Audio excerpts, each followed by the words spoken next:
राजन, ये प्रेम की और एक सुंदर कथा मैं तुम्हें श्रवण कराता हूं। कैसी प्रेम की कथा है कि महाराज, जब हमारे प्रभु ने लीलाएं की, और लीलाओं में एक सबसे श्रेष्ठ लीला है रास लीला, तो श्री सुखदेव मुनि महाराज जो हैं वो कहते हैं कि जब भगवान राम 14 वर्ष को वन गए और वन में जाकर के जब वन में घूमे तो वन में देखा कि वहां नरेश ऋषिवर अपनी अपनी तपस्या में लगे हुए हैं। जिधर जाए वहीं देखे कि ऋषि तपस्या में बैठे हुए, जिधर घूमे, जिधर जंगल में जाए उधर ऋषि ही दिखे। तो एक दिन भगवान जो है घूमते फिरते हुए दंडक वन से निकलते हुए गए। जब दंडक वन में निकलते हुए गए तो दंडक वन में रहने वाले ऋषि, अब उनका मन कहता है कि आज हम भी स्त्री रूप होते तो आज हम इनकी सेवा करते, कि स्त्री रूप होकर हम भी प्रभु की सेवा कर लेते। क्यों स्त्री रूप में कम तपस्या करते हैं, मन होगा वही स्त्री तपस्या करती है, हर कोई नहीं करता, लेकिन पुरुष रूप में तो ज्यादातर लोग तपस्या करते हैं, ज्यादातर वैरागी बनते हैं, ज्यादातर संत बन जाते हैं। तो उनके मन में अभिलाषा जागी, आज हम भी राम की सेवा करते, आज हम भी स्त्री रूप होकर प्रभु की सेवा करते। तो श्री सुखदेव मुनि महाराज कहते हैं कि हमारे 4 वेद हैं और वेदों के अतिरिक्त 3 कांड हैं। पहला उपासना कांड, दूसरा कर्म कांड, तीसरा ज्ञान कांड। कर्म कांड के 80,000 मंत्र, उपासना कांड के 16,000 मंत्र और ज्ञान कांड के 4,000 मंत्र हैं। 80,000 कर्म कांड के जो मंत्र हैं वही सब गोपी बन करके वृंदावन में आए हैं, और वो गोपी बनकर आने का मूल कारण है कि परमात्मा की प्राप्ति हो जाए, और गोपियों का रूप धारण करके आए हैं। तो श्री सुखदेव मुनि महाराज कहते हैं कि आज शरद पूर्णिमा की रात्रि है, मेरे प्रभु ने वेणु का निनाद किया। जैसे ही प्रभु ने वेणु का निनाद किया, कृष्ण ने जैसे ही मुरली बजाई, तो 84 कोस के ब्रज मंडल में रहने वाली जितनी भी गोपियां हैं उनके कानों में जैसे ही ध्वनि पड़ी, उन्हें लगता है कि मुरली में कृष्ण मेरा नाम पुकार रहे हैं। जो गोपी जिस कार्य को कर रही है उसे सुनाई देता है कि कृष्ण मुझे बुला रहे हैं। गोपी की ध्वनि सुन करके गोपियां मुरली की धुन सुन करके दौड़ रही हैं कि आज कृष्ण हमें बुला रहे हैं। कोई गोपी कहती है लाला बुला रहा है, कोई गोपी कहती है देखो मुरली में मेरा नाम पुकार रहे हैं। इस प्रकार गोपियां जो हैं वो भगवान की वेणु का निनाद सुन करके दौड़ पड़ी।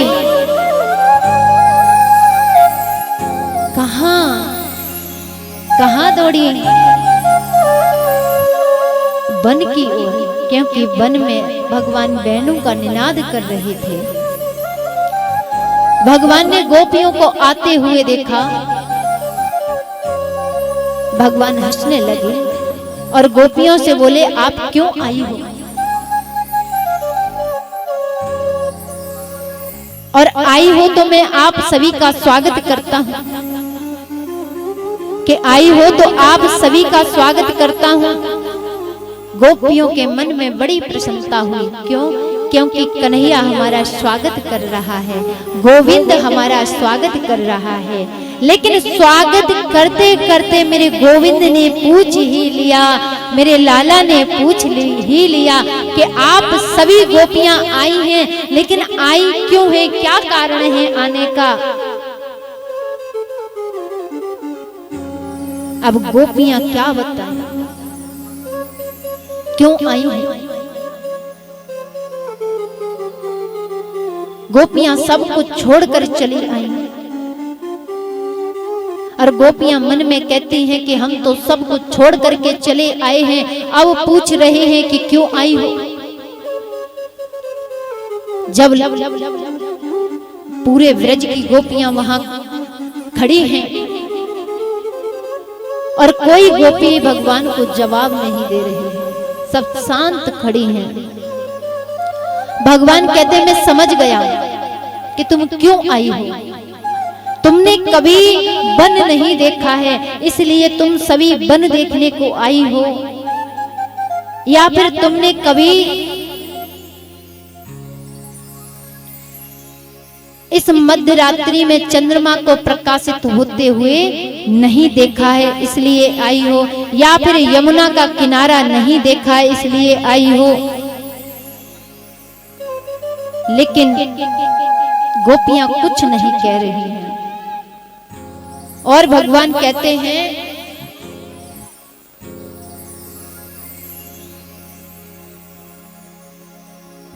पतियों को मध्य रात्रि में क्यों छोड़ करके आई हो, ये पतिव्रता नारी के लक्षण नहीं है। जाओ अपने घर जाओ सभी। भगवान भी बड़ी कठोर परीक्षा लेते हैं। जब एक जीव भगवान के पास आता है तो भगवान शुरू में बड़ा प्रेम दिखाते हैं और शुरू में इतना प्रेम दिखाते हैं कि भक्त बड़ा प्रसन्न होता है कि मेरी भक्ति अच्छी चल रही है। और जब वो भक्ति में इतना लीन होने लग जाता है, इतना कि वो हमेशा प्रभु को याद करता रहता है, हमेशा परमात्मा के गुणगान करता रहता है, तो भगवान बीच में ही उसे छोड़ देते हैं। और जैसे ही भक्त का हाथ छोड़ा, भक्त का मन लगना बंद हो जाता है भक्ति में। जब भक्त का मन भक्ति में लगना बंद हो जाता है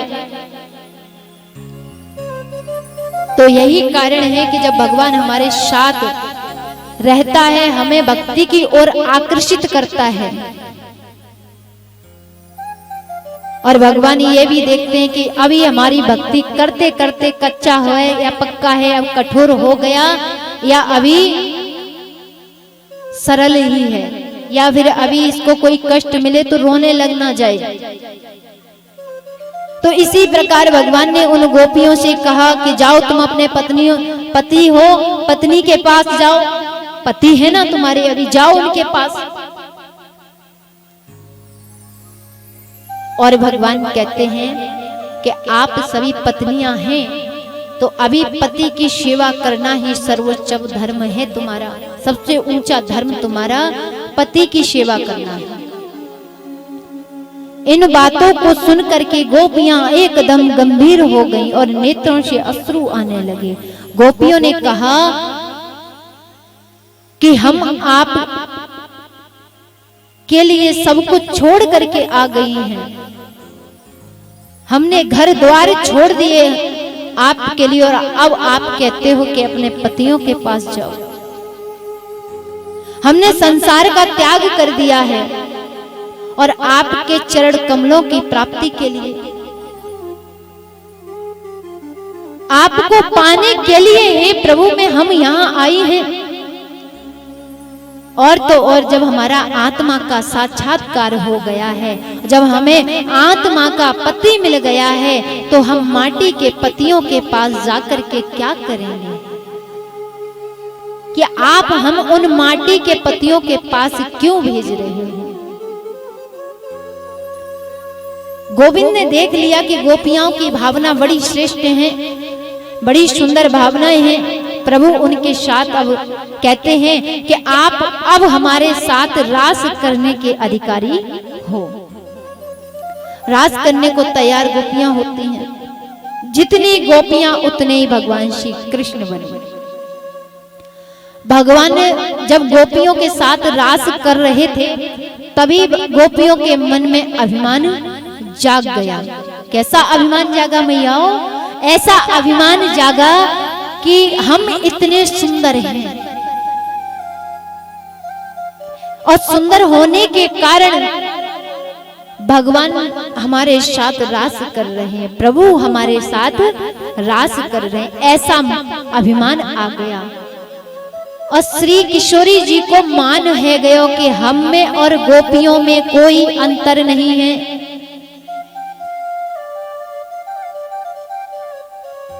इसीलिए भगवान हमारे साथ रास कर रहे हैं, गोपियों के अभिमान को दूर करने के लिए, और भगवान किशोरी राधा को साथ लेकर के वहां से अंतर ध्यान हुए।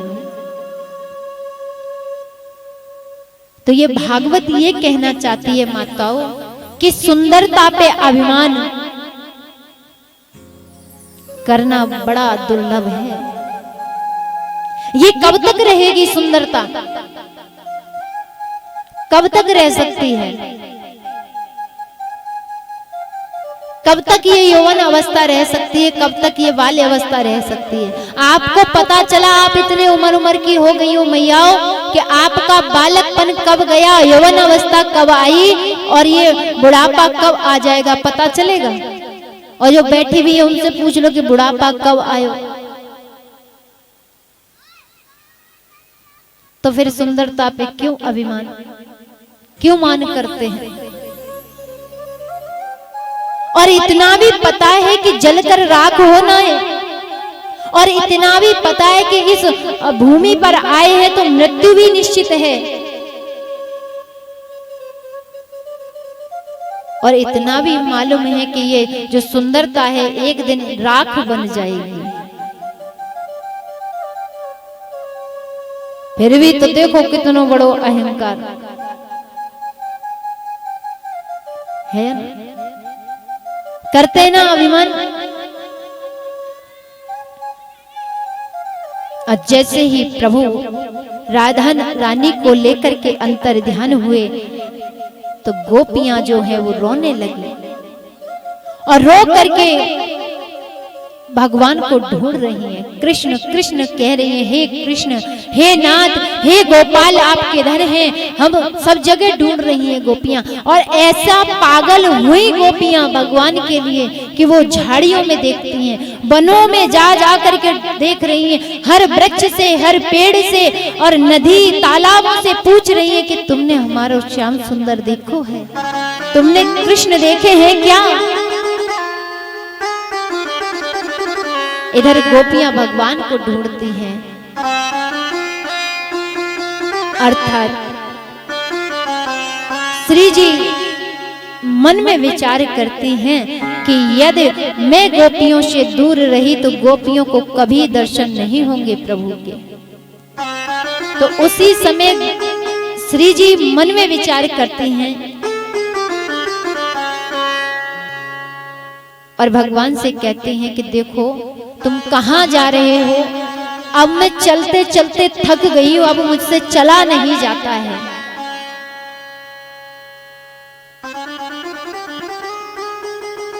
भगवान ने कहा कि तुम थक गई हो तो ऐसा करो, मेरे कांधे पर बैठ जाओ। जैसे ही कहा कि कंधे पर बैठ जाओ तो श्री जी बैठने को चली तो भगवान वहां से भी अंतर ध्यान हो गए। अब इधर गोपियां ढूंढते ढूंढते श्री राधा किशोरी जी के पास पहुंची, और जैसे ही श्री किशोरी जी के पास पहुंची तो देखा, कहने लगी, अरे जो कमी हमारे जीवन में आई आज वह कमी आपके भी जीवन में आ गई। आज आपको भी श्याम सुंदर छोड़ करके चले गए, आपके प्राणनाथ आज छोड़ करके चले गए।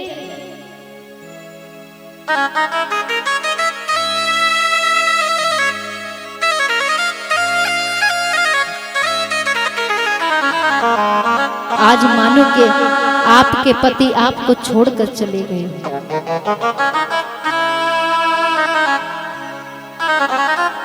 वह भावना और वही चितवन अपने हृदय में बसाओ और सोचो कि हमारे पति हमें छोड़ करके चले जा रहे हैं, चले जाएं या चले गए हों तो कितना दुख होता है, कितना कष्ट होता है। अब गोपियों को रात में नींद नहीं आती, दिन में नींद नहीं आती, श्री जी के नेत्रों से आंसू झरते रहते, कभी आंसू बंद नहीं। सभी गोपियों ने, श्री किशोरी जी ने श्याम सुंदर भगवान को इतना ढूंढा, इतना ढूंढा, लेकिन श्याम सुंदर भगवान उन्हें नहीं मिलते। और हार थक करके यमुना के किनारे जा करके और यमुना महारानी से विनती करने लगी कि हे यमुना मैया, यदि आपसे मेरे श्याम सुंदर मिलने को आए तो एक बार हमें भी दर्शन करा देना। रो रो करके सभी गोपियां यमुना के किनारे और भगवान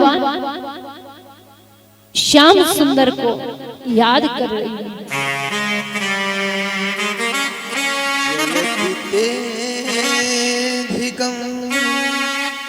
जन्मना व्रजा श्रयतेन्द्रा शाश्वतत्र हि दयितदृश्यतां दीक्षुतावकस् त्वयि धृता सब आ गए हैं। एक दिन वो भोले भंडारी बन करके ब्रज नारी गोकुल में आ गए हैं। गोकुल में आ गए हैं। जय हो।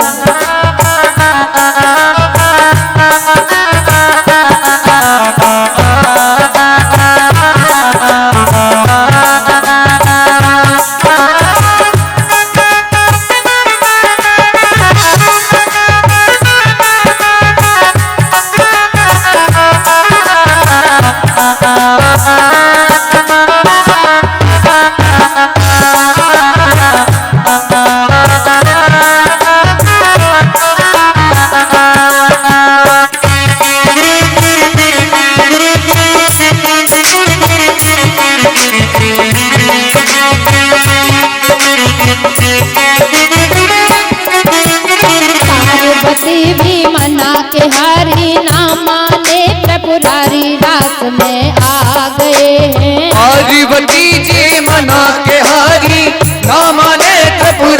रास में आ गए हैं। पार्वती भी मना के हारी ना माने त्रिपुरारी रास में आ गए हैं। पार्वती जी मना के हारी ना माने त्रिपुरारी रास में आ गए हैं। जय हो।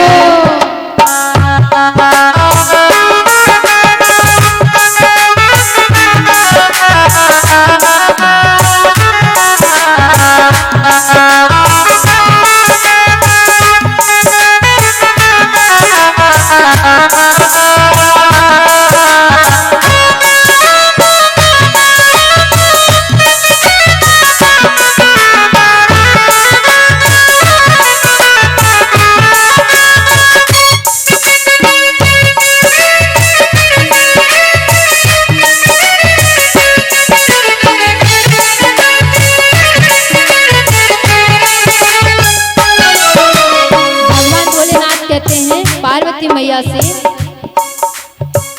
पार्वती से बोले मैं भी चलूंगा तेरे संग में, तेरे संग में। पार्वती से बोले मैं भी चलूंगा तेरे संग में, हो तेरे संग में।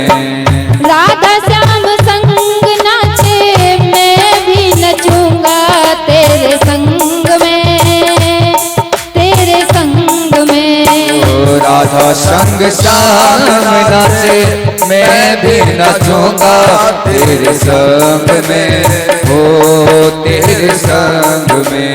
रास रचेगा ब्रज में भारी, रास रचेगा ब्रज में भारी, मुझे दिखाओ प्यारी रास में आ गए हैं, रास में आ गए हैं। एक दिन वो भोले भंडारी बन करके ब्रज नारी रास में आ गए हैं, रास में आ गए हैं। एक दिन वो भोले भंडारी बनकर ब्रज की नारी रास में आ गए हैं, रास में आ गए हैं। जय हो।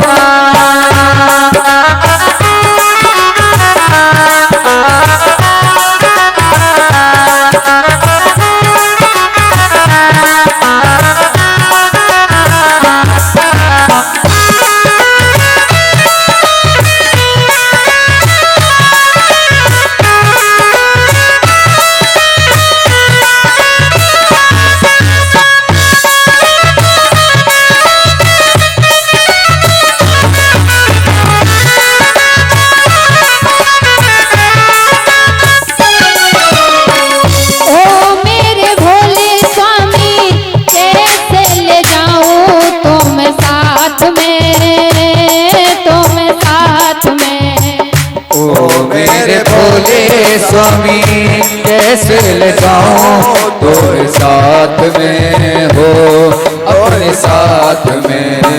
मोहन के सिवा वहाँ कोई पुरुष ना जाए रास में, हो रास में।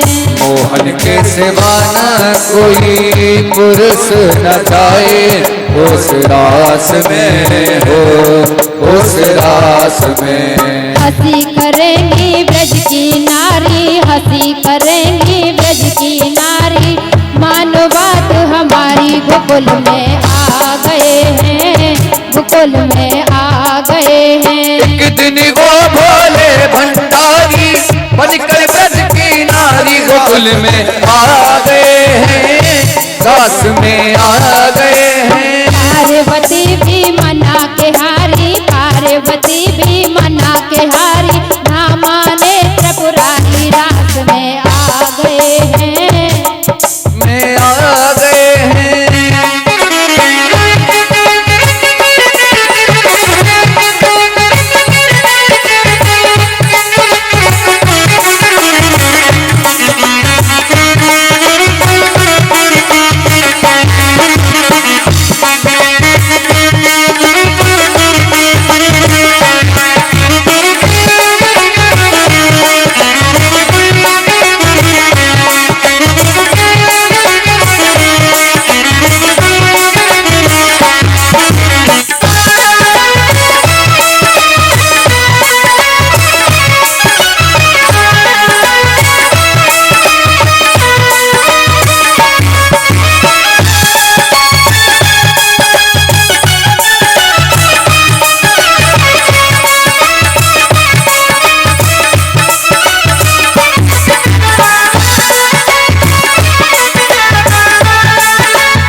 ऐसा बना दो मुझे कोई न जाने उस राज को उस राज को।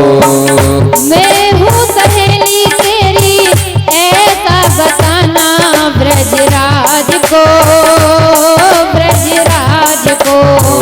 मैं हूँ सहेली तेरी ऐसा बताना ब्रजराज को ब्रजराज को। लगा के बिंदिया पहने के साड़ी, लगा के बिंदिया पहने के साड़ी, चाल चले मतवारी रास में आ गए हैं, रास में आ गए हैं। एक दिन वो भोले भंडारी बनकर ब्रज की नारी रास में आ गए हैं, रास में आ गए हैं। पार्वती भी मना के हारी, पार्वती भी मना के हारी, ना माने त्रिपुरारी रास में आ गए हैं, रास में आ गए हैं। पार्वती जी मना के हारी, पार्वती जी मना के हारी, ना माने त्रिपुरारी रास में आ गए हैं, रास में आ गए हैं। जय हो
देखा मोहन ने जब समझ गए सारी बात रे, सारी बात रे। ऐसी बजाई बंसी सुध बुध भूले भोलेनाथ रे, भोलेनाथ रे। ऐसी बजाई बंसी सुध बुध भोले भोलेनाथ रे, भोलेनाथ रे। सर से सरक गई जब साड़ी, सर से सरक गई जब साड़ी, तब मुस्काए गिरधारी गोकुल में आ गए हैं, रात में आ गए हैं।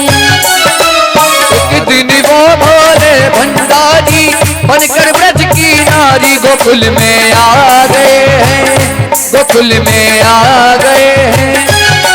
पार्वती भी मना के हारी, ना माने त्रिपुरारी, रास में आ गए हैं, आ गए हैं। पार्वती जी मना के हारी, ना माने त्रिपुरारी, रास में आ गए हैं, रास में आ गए हैं, रास में आ गए हैं, रास में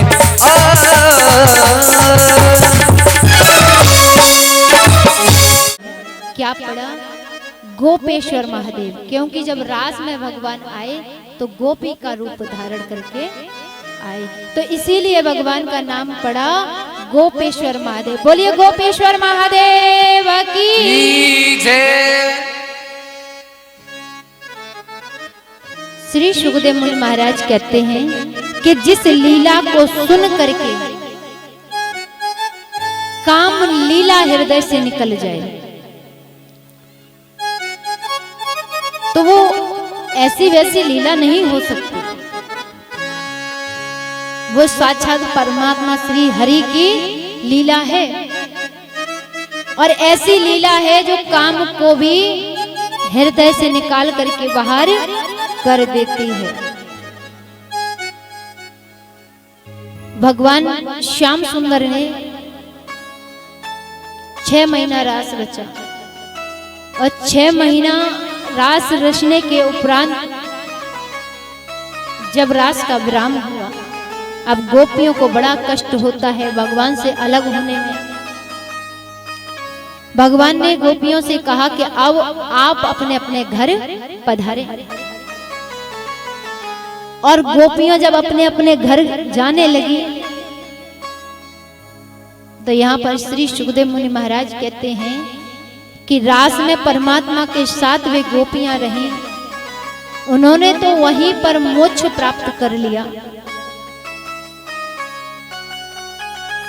तो अब घर तो केवल उनका शरीर गया है। तो आज भी यही है, यदि कोई कथा श्रवण करता है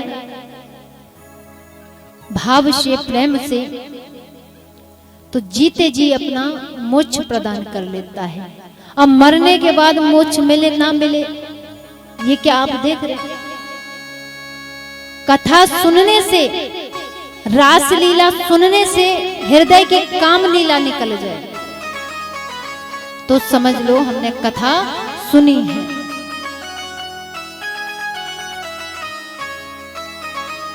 गोपियों को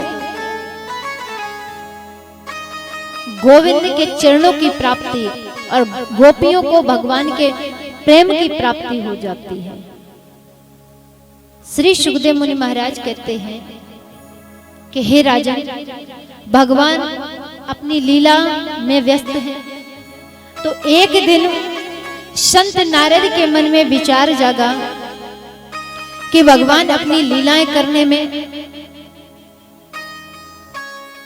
मग्न हो रखे हैं, और वो भूल गए कि मैं किस कारण ब्रज में अवतार लेकर के आया हूं। हे प्रभु, आप इतना विलंब क्यों कर रहे हैं? कितना समय लगाएंगे दुष्ट कंस को मारने के लिए? कि दुष्ट कंस को मारने के लिए अब कितना समय और लगाएंगे प्रभु? तो संत नारद ने क्या किया? वो महाराज कंस के पास पहुंचते हैं। राजा कंस के पास जब पहुंचे, वहां जाकर के कंस ने देखा और देख करके संत नारद को कहा, आओ नारद, हे महाराज बड़े दिन में पधारे हो, सब ठीक तो है? संत नारद कहते हैं बड़े आनंद में हैं। आप बताओ आपका प्रण पूरा हुआ या नहीं? आपका जो काल था वह मरा या नहीं? तो कंस कहता है यदि आपका आशीर्वाद मिल जाए तो मैं अपने शत्रु को मार सकता हूं, मैं अपने काल को मार सकता हूं। संत नारद कहते हैं अब तो वो 11 वर्ष में प्रवेश हो चुका है, अब तक नहीं मार पाए, यदि ज्यादा बड़ा हो गया तो फिर और नहीं मार पाओगे। संत नारद से कंस कहता है यदि कोई ऐसा उपाय बताएं कि जिससे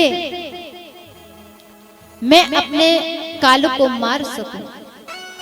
संत नारद ने कहा कि तुमने जब तपस्या की थी, तपस्या से भगवान शिव ने आपको एक धनुष दिया, उस धनुष यज्ञ का मेला रचो, और जब मेला रचाओगे तो उसमें अपने काल को भी बुलाना, और जब वो दोनों आपके यहाँ आएंगे कृष्ण और बलराम, और जब वो आपके मेला को देखने में, मेला की शोभा देखने में लगे रहेंगे, तुम उसे धोखे से मार देना, तुम्हारा काल मर जाएगा, तुम्हारा शत्रु मर जाएगा। इतना कह करके जाने लगे तो कंस कहता है यदि तुम्हारा आशीर्वाद रहा तो ये भी पूरा हो जाएगा।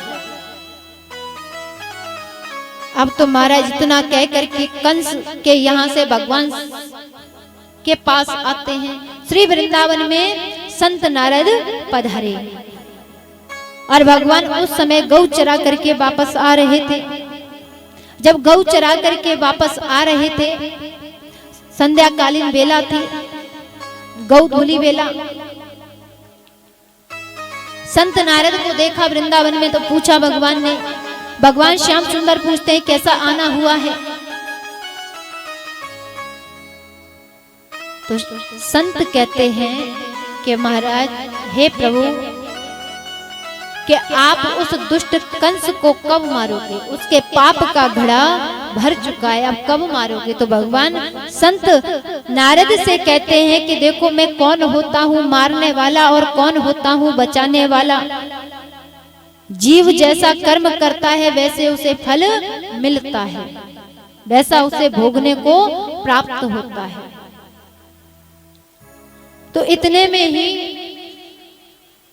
संत नारद कहते हैं कि हे प्रभु, मैं तो उसे परसों की तारीख देकर के आया हूं, तो आप परसों वहां पर पधारें, उसका उद्धार करें। तो भगवान ने पूछा कि मेरे बारे में क्या कहकर आए हो? तो संत नारद कहने लगे प्रभु आप तो जानते ही हो मैं तो समाज के कल्याण हेतु ही बात करता हूं। भगवान ने कहा वहां भी आप ये कहकर आए हो कि उस कृष्ण को कब मारोगे, और वहां पर भी समय परसों का ही देकर आए हो? कि हाँ प्रभु। भगवान ने कहा उसका अंतिम समय आ रहा है। इधर रात्रि हुई तो रात्रि में कंस ने अक्रूर काका को बुलाया और अक्रूर काका को बुला करके उनसे कहा कि देखो मेरा आपको एक कार्य करना है। बोले कैसा कार्य करना है? कि आपको गोकुल में जाना है, ब्रज में जाना है, वहां जाकर के वसुदेव के 2 पुत्र हैं, बलराम और कृष्ण, उन दोनों को लेकर के आना है। बोले ऐसा कौन सा प्रिय कार्य कर रहे हो जो उन्हें बुला रहे हो? तो कंस कहता है कि मैं उन्हें धोखे से मारने के लिए बुला रहा हूं। अक्रूर उन्हें समझाने लगे कि क्या करोगे उन्हें बुला करके, क्यों मारना चाहते हो? छोटे छोटे से बालक हैं, क्या करोगे मार करके उन्हें? क्या बिगाड़ा है तुम्हारा? अब तो कंस कहता है कि ये तुम क्या कह रहे हो? अच्छा तुम उनकी तरफ हो, खाता मेरे हो, मेरे यहाँ रहते हो, मेरे यहाँ खाते हो, लेकिन तारीफ तुम उनकी कर रहे हो। अच्छा तुम उनके पक्ष में हो, इसीलिए बोल रहे हो। कंस कहता है कि अब तक तुमने मेरे स्वभाव को नहीं देखा, अभी तक मेरे स्वभाव से परिचित नहीं हो क्या? अक्रूर काका कहते हैं कि तेरे स्वभाव से तो मैं बहुत परिचित हूं। तो फिर ठीक है, तुम्हें सुबह वृंदावन जाना है और वृंदावन जाकर के उन दोनों बालकों को लाना है। अब मन में विचार कर रहे हैं, रात्रि भर नींद नहीं आई। क्यों नहीं आई? कि वे दोनों छोटे छोटे से बालक हैं और ये दुष्ट कंस उन्हें मार देगा।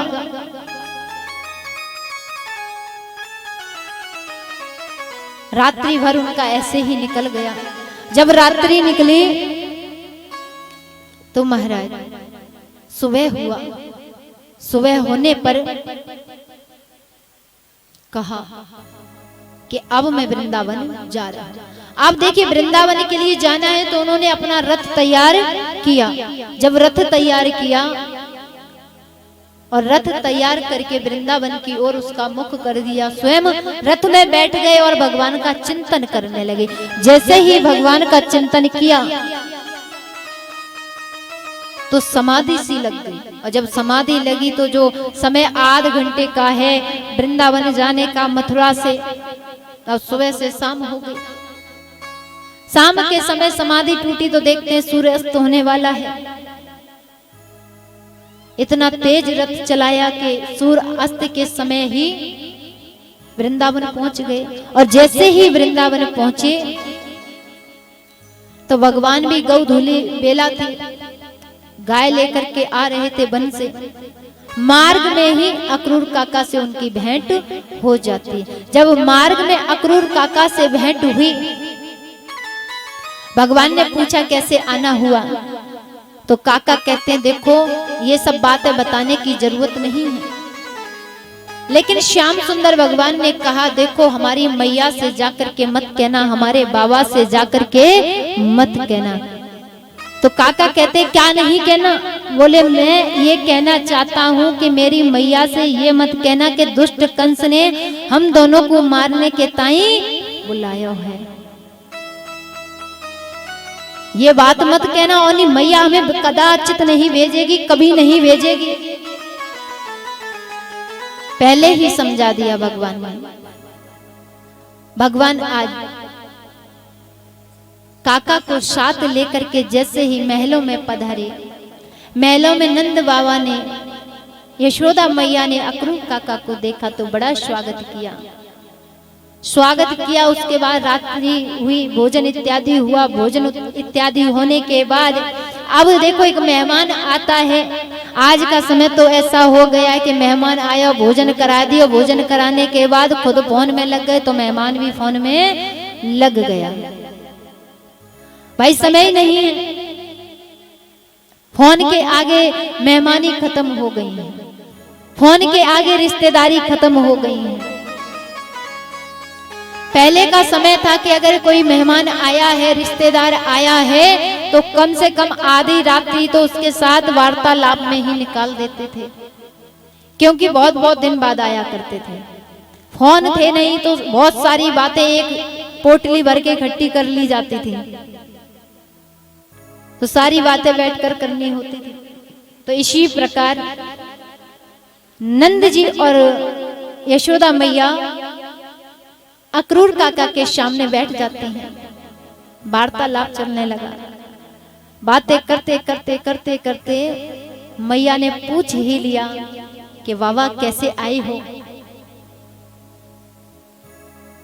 तो काका के मुख से निकल गया कि मैं तो कृष्ण और बलराम को लेने के लिए आया हूं। जैसे ही मैया ने सुना तो मैया का जैसे मान लो कि हृदय से कोई कुछ खींच रहा हो, कि किसी ने इतनी अनमोल वस्तु मांग ली हो कि अब उसके बिना रहा नहीं जाएगा। अब मैया ने जैसे ही सुना कि कृष्ण को लेने आए हैं, अब मैया का हृदय एकदम भावुक हो गया, आंसू गिरने लगे। अरे आप बाबा ये क्या कहते हो? और आपको तो बाबा पता है, मैं अपने बालक के बिना, अपने पुत्र के बिना इस घर में एक पल भी नहीं रह सकती।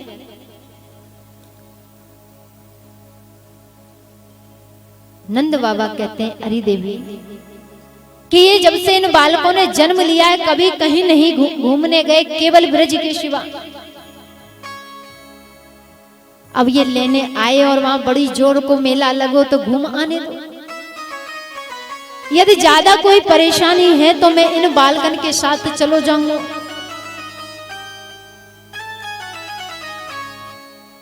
अब नंद बाबा जब जाने को तैयार हुए तो मैया कहती है ठीक है, लेकिन आप जा तो रहे हो, मेरे पुत्रों की देख रेख बड़ी अच्छे से करना। नंद बाबा कहते हैं, अरे देवी ये आपके ही पुत्र नहीं है, ये मेरे भी पुत्र हैं। इधर मैया को अंदर से तो भावना नहीं, अंदर से भाव नहीं कि मैं अपने पुत्र को कहीं भेजूं। अब मैया को रात्रि में नींद नहीं आई कि सुबह हमारो लाला चलो जाएगा, और लाला चलो गए हो तो जा घर में कुछ दिखाई नहीं देगा, कि घर में कुछ दिखाई नहीं देगा।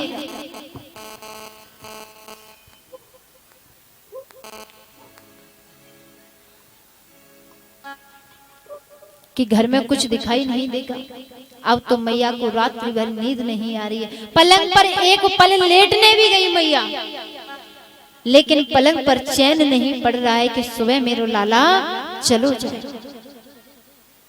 मैया उठ करके, जहां मैया ने लाला को स्नान इत्यादि की जगह बना रखी थी, गुप्त जगह, यानी कभी अपने लाला को स्नान किसी को दिखा करके मैया नहीं कराती थी कि कहीं मेरे लाला को नजर नहीं लग जाए। तो मैया वही स्थान पर जाकर के बैठ गई और विचार कर रही है, सुबह लाला को और कैसे नहलाऊंगी, सुबह लाला यहाँ से चलो जाएगा तो ये स्थान सुनो सुनो सो लगेगा।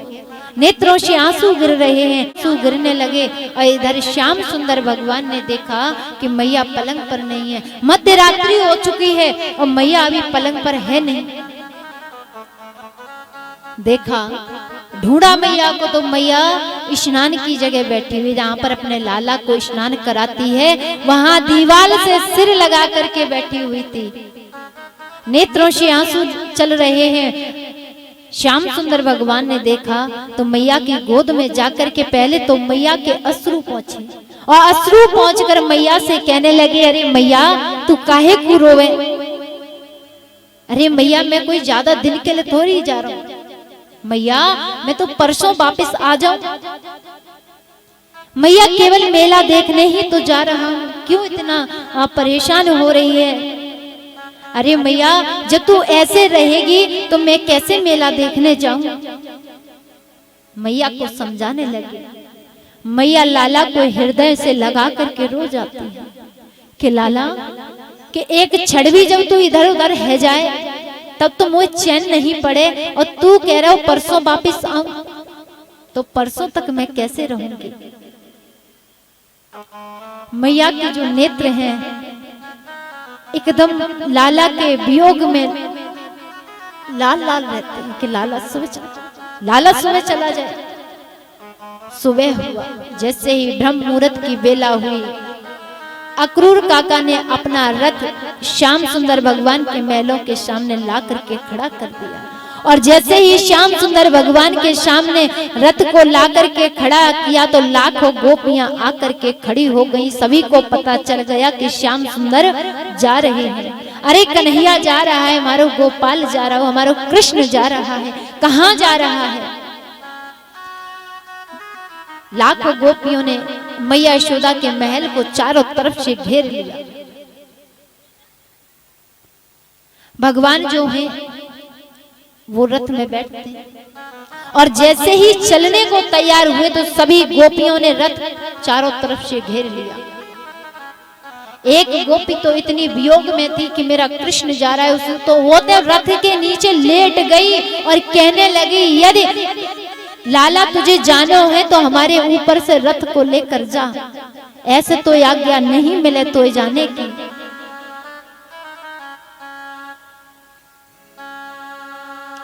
श्याम सुंदर भगवान रथ से नीचे उतरे और उतर करके उन गोपियों से कहा कि देखो मैं ज्यादा समय के लिए नहीं जा रहा हूं, परसों वापस आ तो रहा हूं, मैंने मैया को भी वचन दिया, तुम्हें भी वचन देता हूं, परसों वापस आऊं।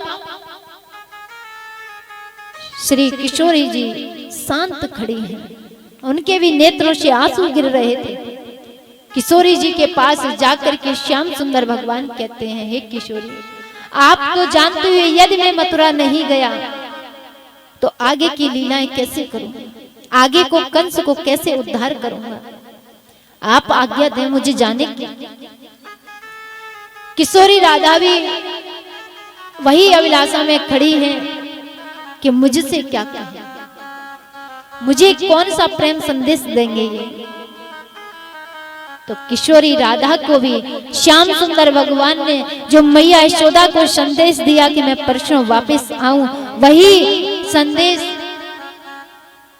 किशोरी जी को दिया है कि मैं परसों वापस अवश्य आ जाऊं। इशारा किया सखियों की ओर किशोरी राधा ने, तो सखियों ने श्याम सुंदर को मार्ग दे दिया। और देखो मार्ग दिया तो भगवान श्याम सुंदर रथ में बैठ करके चले।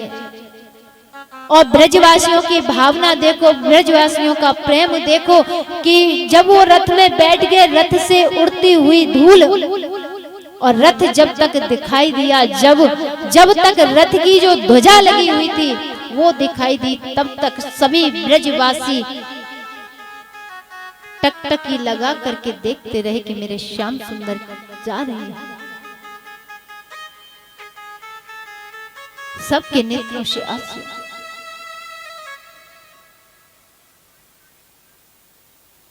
मैया यशोदा, ऐसा लगता है कि अब उन्हें घर अच्छा नहीं है उनके लिए, घर में ही नहीं जा रही, महलों में अंदर नहीं जा रही। लाखों गोपियां मैया यशोदा को घेर कर खड़ी हो गई और गोपियां भी मैया को समझा रही हैं, अरे मैया लाला परसों वापस आ तो रहे हो, हमको पता है कि हमारो लाला वहां ज्यादा समय नहीं बिता सके, क्योंकि हमारे लाला को हम सब में इतना प्रेम है कि वो जल्दी ही वापस आए। अच्छा माता, ये सत्य बात है कि गोपियों को यही प्रेम था कि हमारो लाला जो है वो मथुरा में ज्यादा समय नहीं टिकेगा, क्योंकि उसे मैया यशोदा जैसी वह मां नहीं मिलेगी और हम सभी जैसी गोपियां नहीं मिलेगी, उसका मन ही नहीं लगेगा। अब इधर जैसे ही अक्रूर काका जो है रथ को लेकर चले, यमुना के किनारे आए तो यमुना स्नान किया अक्रूर काका ने, और मन में विचार, यमुना स्नान करते जा रहे और मन में उनकी भावनाएं हैं कि देखो कितने सुंदर सुंदर दोनों बालक हैं और दुष्ट कंस ने मार देगा। हे नारायण प्रभु, आप इनकी रक्षा करें दोनों बालकों की। जैसे ही कहा तो भगवान शेषनाग पर उन्हें दर्शन देते हैं, और जैसे ही वही स्वरूप में जो रथ में स्वरूप है, वही स्वरूप में जब जल में दर्शन दिए, शेषनाग पर दर्शन दिए, तो अक्रूर काका समझ गए कि अब कंस इनका बाल बांका नहीं कर सकता। अटल विश्वास हो गया। स्नान किया, स्नान करने के बाद अब फिर मथुरा नगरी में पहुंचे, और मथुरा नगरी के बाहर ही वृक्ष थे, बगीचा था, वहां पर रथ को खड़ा किया। वहां पर नंद बाबा पहले से आकर के सखाओं के साथ बैठे हैं। तो बाल कृष्ण प्रभु कहते हैं कि बाबा रथ यहीं पर रोको, मेरे बाबा यहीं पर बैठे हुए हैं। उतर गए रथ से नीचे। रात्रि होने वाली है तो अक्रूर काका कहते हैं देखो अभी रात्रि का समय, आप सभी हमारे घर पधारे और इस दास का घर और आपका ही घर है, हमारा कुछ नहीं है। और हे नाथ, यदि आप हमारे घर गए तो इस दास का कल्याण हो जाएगा। यदि आपके चरणों की धूल इस दास के घर पड़ गई तो ये दास पवित्र हो जाएगा, आप चलें।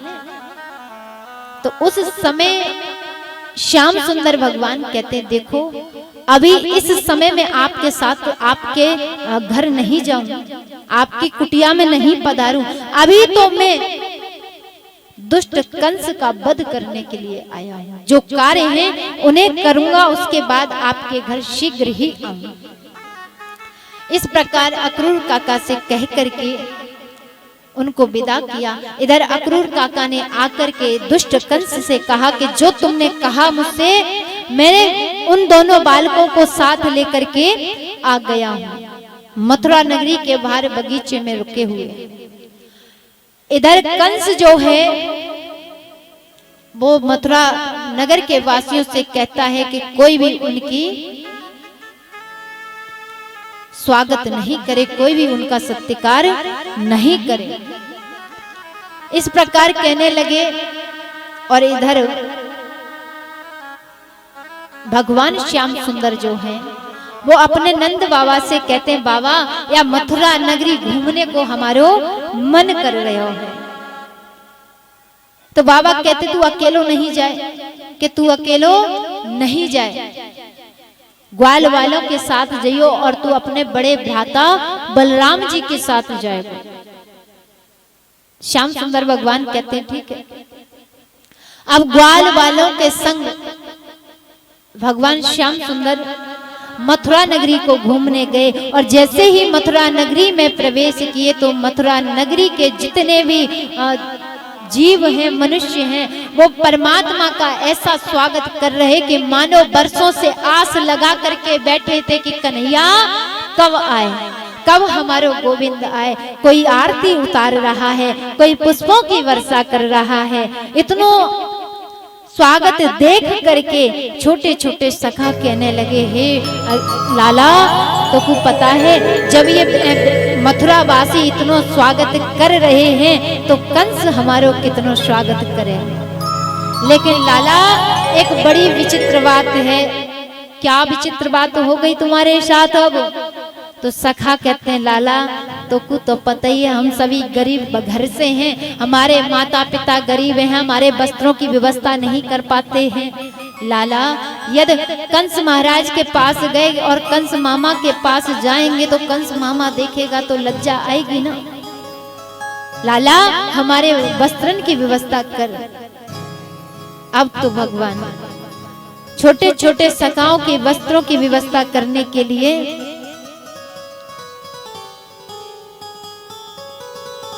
जब तालाब के पास पहुंचे, वहां पर धोबी कपड़े धो रहे थे। जब धोबी कपड़े धोने लगे तो उनसे जाकर के कहा, देखो मामा जी राम राम। तो धोबी ने कोई दृष्टि घुमाकर नहीं देखा कि कौन मुझसे राम राम कर रहा है। दूसरी बार फिर भगवान ने कहा कि हम कंस महाराज के भांजे हैं और हमारे सखाओं के पास वस्त्र नहीं है, आप वस्त्र की व्यवस्था कर दें।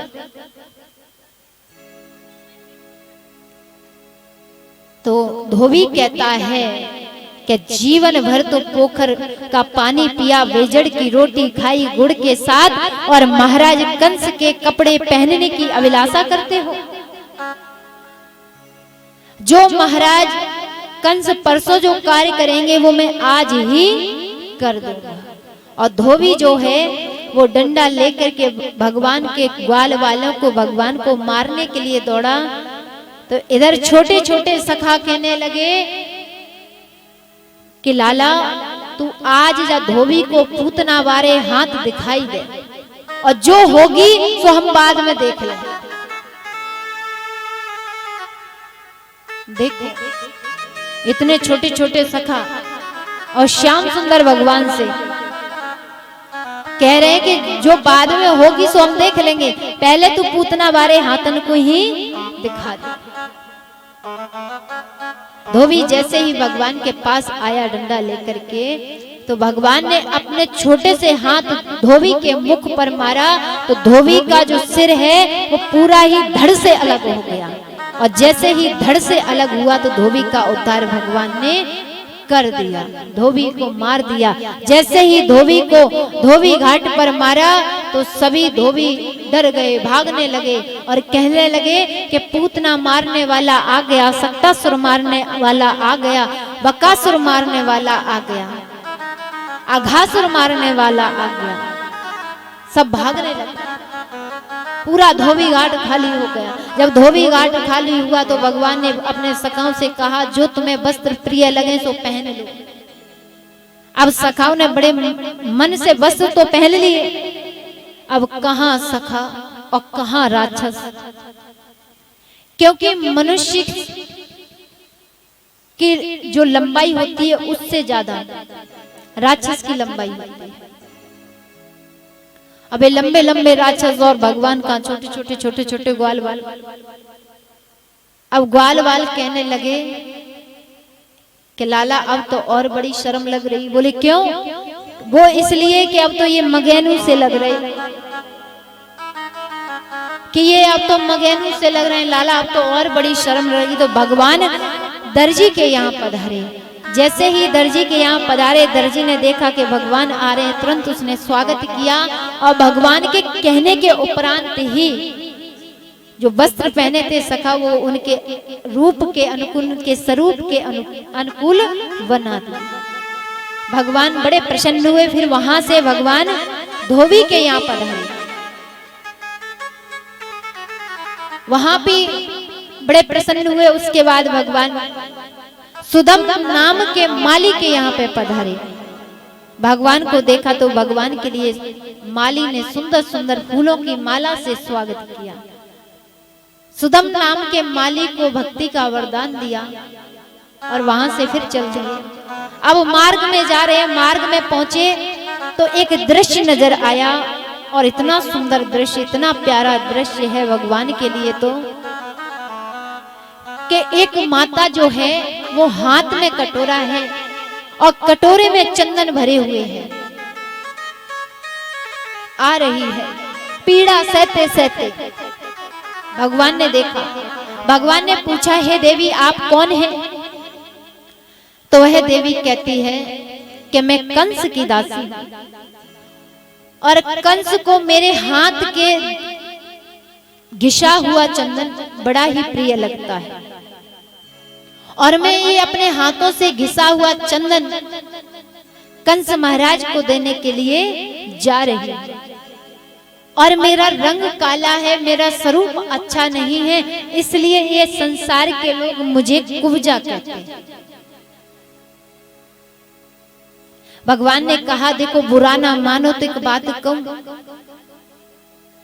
वह कहती है, कहो कि जो चंदन तुम अपने कंस महाराज के लिए लेके जा रही हो आज हमें सभी को लगा दो। तो वह कुब्जा कहती है, तो बहुत अच्छी बात कही आपने। तुरंत चंदन लगाने लगी। भगवान ने कहा, पहले हमारे सबसे बड़े दाऊ भैया हैं इनके लगाओ, बाकी बाद ये छोटे छोटे सखा इन्हें सभी लगा दो। सबको लगाई। वाके बाद अब भगवान की बारी आई। जैसे ही भगवान की बारी आई तो भगवान के तिलक लगाने लगी और तिलक लगाते लगाते भगवान ने उसे परम सुंदरीय वरदान होने का कह दिया कि आप अब परम सुंदरीय बन जाओ। कुब्जा परम सुंदरीय बन गई। तो कहते हैं कि जा पर कृपा राम की होई, ता पर कृपा करें सब कोई। अब भगवान जो है कंस के महलों में पधारे, जहां उसने मेला रचाया है, जहां धनुष यज्ञ का मेला रचाया, वहां पहुंचे तो देखा, क्या देखते हैं कि एक हाथी है और हाथी को मदरा पान कराया गया है। और मदरा पान ऐसा कराया गया कि मदरा पान करके वह हाथी पागल हो गया। क्यों पागल हुआ और क्यों मदरा पान कराया गया? क्योंकि उस हाथी को इसलिए मदरा पान कराया गया कि कृष्ण इसके आगे चकनाचूर हो जाएगा। यह हाथी श्याम सुंदर को मार दे और जो भी इसके मार्ग में आएगा। जैसे ही भगवान पहुंचे तो वह कुलापीड़ नाम का हाथी भगवान को मारने को दौड़ा, और जैसे ही मारने को दौड़ा तो भगवान ने उसका भी उद्धार कर दिया, उसको भी परम गति प्रदान की।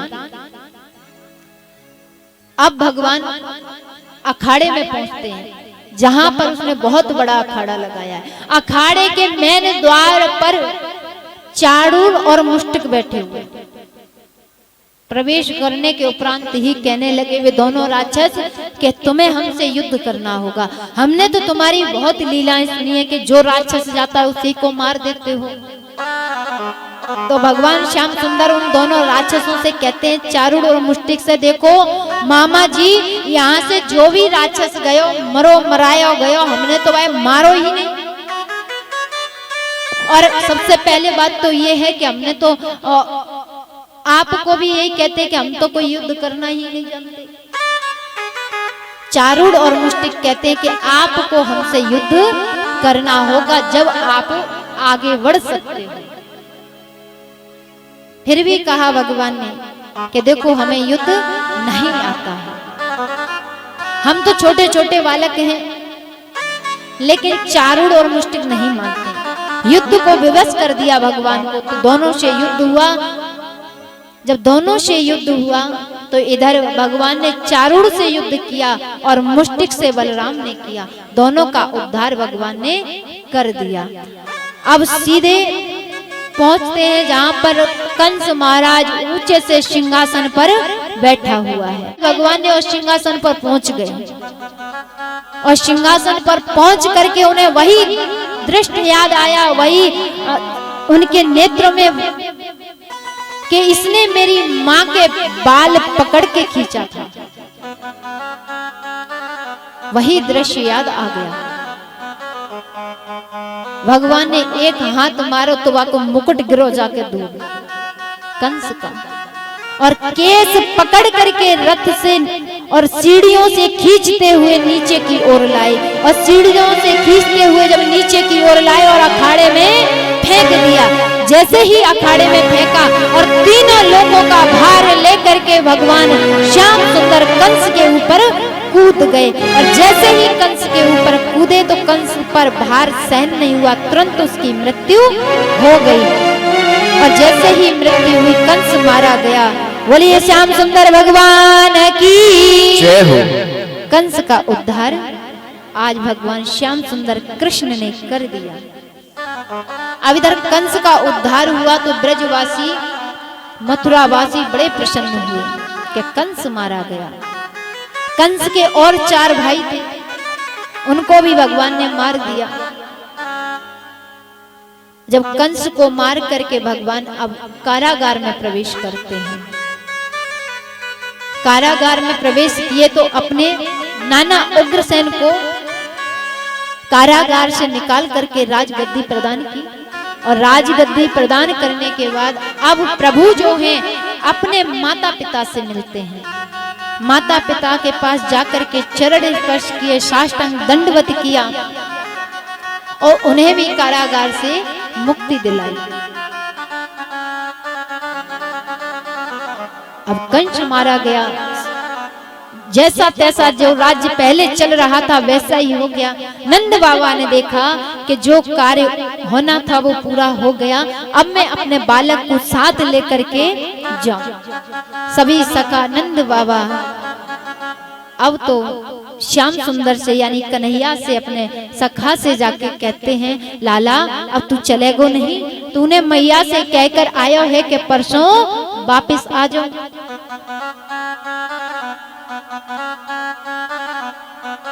तो उस समय भगवान श्याम सुंदर ने क्या कहा है कि हे बाबा आप सभी जाओ, मेरे मित्रों को भी लेकर जाओ, मेरे सखा को भी साथ लेकर जाओ और मैं स्वयं आने की चेष्टा करूंगा।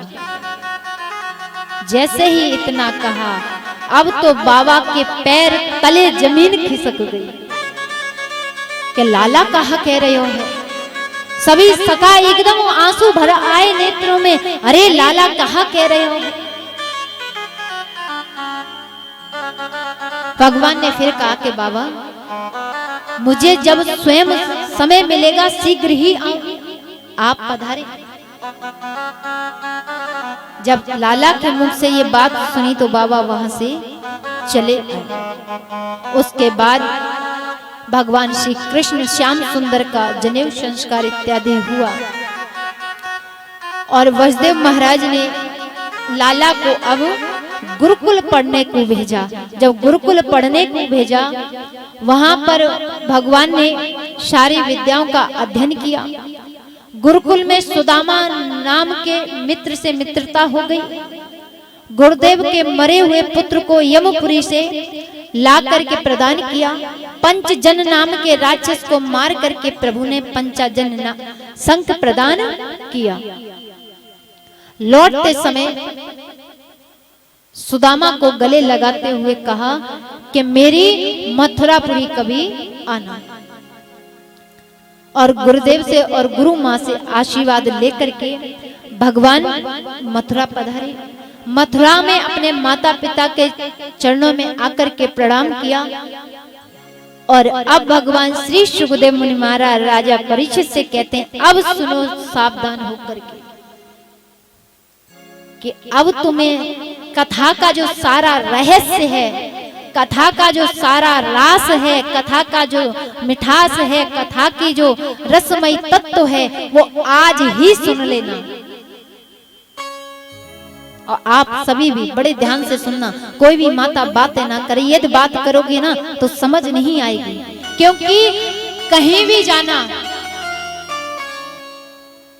और जब ये प्रसंग आता है, यदि आपने ध्यान पूर्वक नहीं सुना, मन से नहीं सुना, चित्त को एकाग्र करके नहीं सुना, तो आपको पूरी कथा समझ नहीं आ सकती और कभी नहीं आएगी। तो सभी चाहे अपने नेत्र बंद कर लेना, चाहे भगवान श्याम सुंदर की छवि नेत्रों में बसा करके और चिंतन मनन के द्वारा इस कथा को श्रवण करना। श्री सुखदेव मुनि महाराज राजा परीक्षित से कहते हैं, सावधान हो जाना। यदि जलपान करना है तो कर लेना पहले ही, कथा के बीच में मत करना। तो राजा परीक्षित तो ऐसे हैं, जिस दिन से कथा श्रवण कर रहे थे उस दिन से उन्होंने जल का और भोजन का त्याग ही कर दिया। क्यों? क्योंकि वो अमृत तत्व को पी रहे थे, कथा अमृत का पान कर रहे थे। तो राजा परीक्षित बड़े सावधान हो जाते हैं। श्री सुखदेव मुनि महाराज कहते हैं कि जिस दिन से भगवान श्याम सुंदर जो है गुरुकुल से पढ़ करके आए, अब उनका मन जो है मथुरा में महलों में नहीं लग रहा है। और जब वो महलों में अपनी ऊंची अटारियों पर चढ़ करके यमुना का किनारा देखते हैं और गोपियों को देखते हैं, सखाओं को देखते हैं, तो वो रोने लग जाते हैं कि ये वही गोपियां हैं, ये वही ग्वालवाल है। तो एक दिन की बात है कि मैया देवकी ने बड़ो सुंदर सो भोजन बनायो और भोजन बना करके लाला के कच्छ में लेकर के पहुंचे। क्यों? क्योंकि उन्होंने कभी अपने लाला को अपने हाथों से भोजन नहीं कराया। इस अभिलाषा में बड़ो सुंदर भोजन बनाया और जैसे ही लेकर के पहुंची महलों के जहां पर श्याम सुंदर भगवान अपने कच्छ में बैठे हुए वहां पर, और मैया को देखते ही, देव की मैया को देखते ही उन्हें मैया यशोदा की याद आई। और यशोदा की याद आई तो हे राजन, प्रभु तो ऐसे रोने लगे, ऐसे फूट फूट कर रोए, ऐसे हिचकियों से रोए कि मैया के हाथों से जो भोजन का थाल था वो धड़ाम से जमीन पर गिर गया। और जमीन पर गिरा तो मैया दौड़ी दौड़ी वसुदेव जी के पास आई और वसुदेव जी से कहने लगी कि मोकू देख करके लाला बड़ी जोर को रोयो। आप जाओ ना, पूछो ना लाला से कहा बात है जो मोकू देख करके इतनी जोर को रोयो और हिचकी भर भर के रो रहे हो। अब तो वसुदेव महाराज कहते हैं कि देखो देवी, लाला के स्वभाव से तो मैं भी परिचित नहीं हूँ, लाला को तो मैंने भी गोद में नहीं खिलाया, लाला के बालकपन से मैं भी परिचित नहीं हूँ। इतने में ही बृहस्पति जी के शिष्य उद्धव जी का आना हुआ। उद्धव जी ने पूछा वसुदेव जी से कि हे पितामह क्या हुआ, आप दोनों क्यों इतने उदास हैं, क्या कारण है? तो वसुदेव जी कहते हैं कि तुम्हारी माता भोजन लेकर के आपके भाई के पास गई तो कृष्ण देखते ही बड़ी जोर को रोए हैं। तुम्हारो तो मित्र भी है, भाई भी है, तुम जाकर के पूछो तो सही कि लाला क्यों रोए हो। अब उद्धव जी जो है भगवान के पास पहुंचते हैं। भगवान को देख करके उद्धव जी ने पहले तो प्रणाम किया और प्रणाम करने के बाद कहा कि मैं आपसे व्यक्तिगत रूप से पूछना चाहता हूं, यानी मैं आपसे पर्सनली पूछना चाहता हूं कि आप क्यों रो रहे हैं। आपको इस मथुरा नगरी में किसी ने कुछ कहा, कोई कष्ट है, या आपको इस मथुरा नगरी में अच्छा नहीं लग रहा? जैसे ही इतना उद्धव जी ने कहा तो उद्धव जी के हृदय से लग करके भगवान फिर हिचकियों से रोए। और जब हिचकियों से रोने लगे और रोते हुए कहते हैं हे उद्धव, एक बात बताओ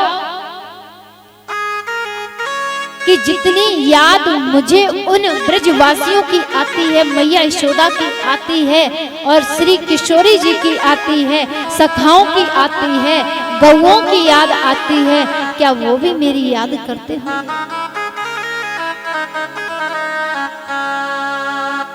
बताओ ना उद्धव, क्या वो भी मेरी याद करते हैं? उद्धव जी मन ही मन सोच रहे हैं और कह रहे हैं मन में कि देखो तो उस परम पिता परमेश्वर को ब्रजवासियों की याद आ रही है।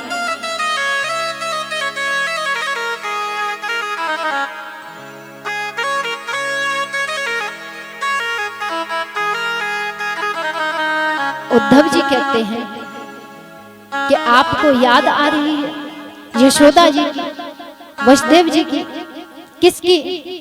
और ब्रजवासियों की। तो कहा हाँ मुझे याद आ रही है,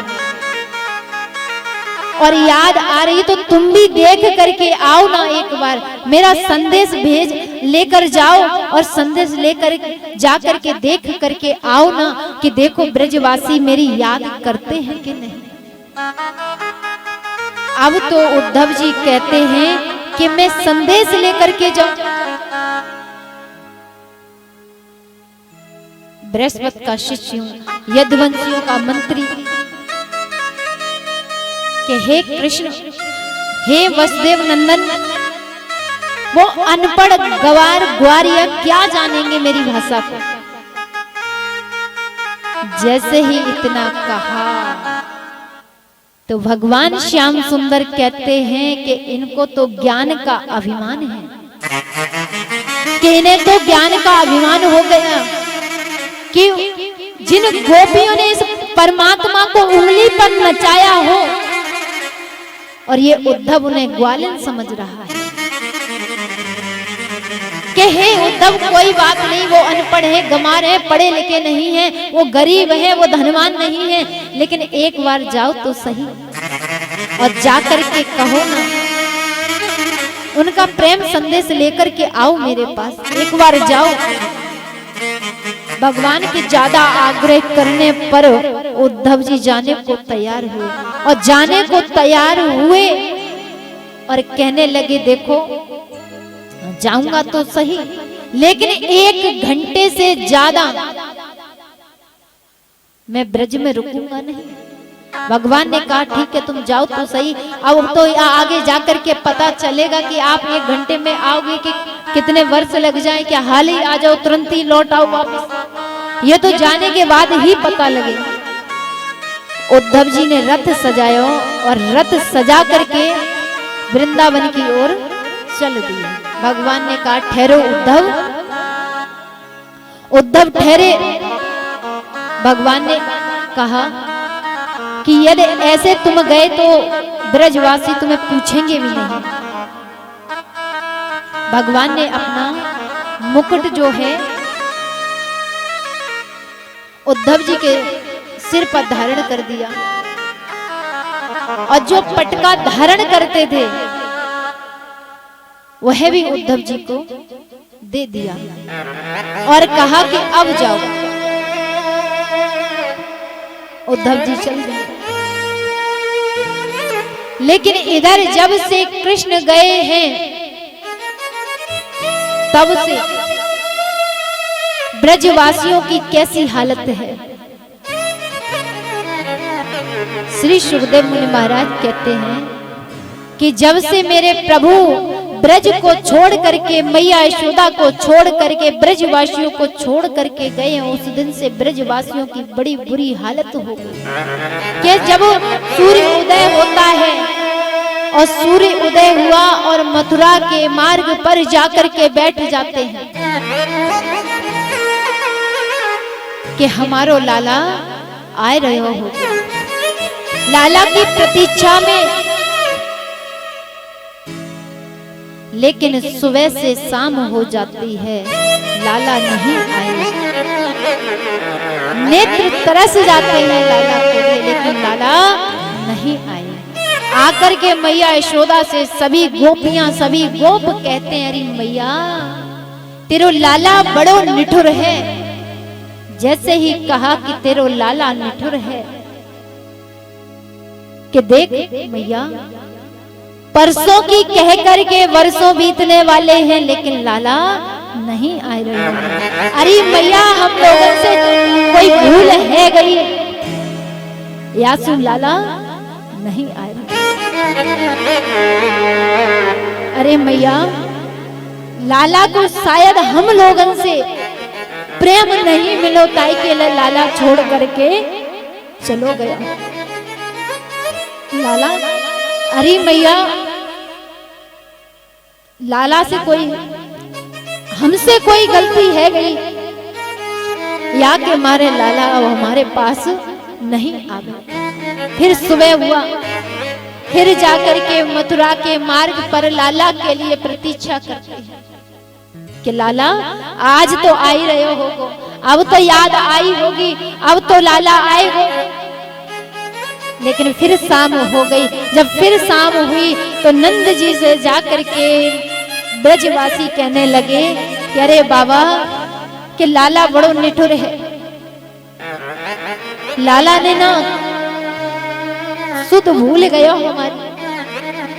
और तो कि देखियो मैया की कहा हालत है गई है कि जब से लाला गयो है ना तब से मैया की श्रवण शक्ति समाप्त हो गई है, आंखों की ज्योति समाप्त हो गई है।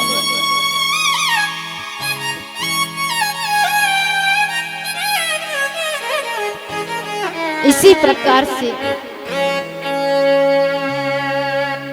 जब मथुरा के मार्ग पर आज भी लोग प्रतीक्षा कर रहे थे वे ब्रजवासी, तो उन्हें रथ आता हुआ दिया। जब रथ आता हुआ दिखाई दिया, आधे ग्वाल वाल तो दौड़ पड़े कि लाला आए रहे हो है, कि लाला आए रहे हो है, दौड़ पड़े। एक सका तो गुस्सा में, क्रोध में झाड़ी में जाकर के छुप गयो कि इतने बरसों के बाद आ रहा है, अब मैं जासे बिल्कुल बात नहीं करूं, अब मैं जाए अपनी शकल नहीं दिखाऊं, अब मैं जाते बिल्कुल नहीं बोलूं। यूं परसों की कह के गए और बरसों बीत गए जब आए रहे हो। और जैसे ही रथ पास में आयो, सभी ब्रजवासियों ने रथ को चारों ओर से घेरा, चारों ओर से घेरा और रथ में निहारा तो भगवान श्याम सुंदर नहीं कोई और बैठा है। ब्रजवासी बोले जय श्री कृष्ण। तो रथ में बैठे उद्धव ने कहा कि जय श्री कृष्ण। ब्रजवासियों ने पूछा भैया तुम कौन हो? उद्धव ने कहा कि मैं कृष्ण का मित्र हूँ और प्रेम संदेश तुम्हारे पास लेकर के आया हूँ। जैसे ही सुनाया कि प्रेम संदेश लेकर के आए हैं, सभी ब्रजवासी एकदम रथ से दूर हो गए। कोई नहीं बोला उद्धव जी से, शांत हो गए, नजर झुक गई।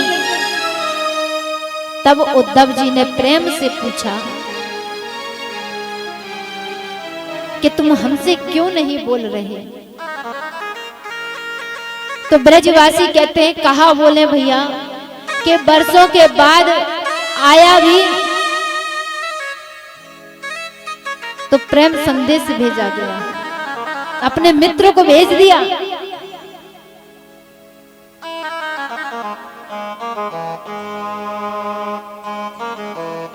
उद्धव जी कहते हैं कि देखो मुझे श्याम सुंदर ने भेजा है मैया यशोदा को प्रेम संदेश देना है। आप बताओ मैया यशोदा कहाँ रहती है? जैसे ही मैया यशोदा का नाम लिया तो एक ब्रजवासी क्रोध करके बोला कि क्यों बताएं हम अपनी मैया को गांव, अपने मैया को घर क्यों बताएं?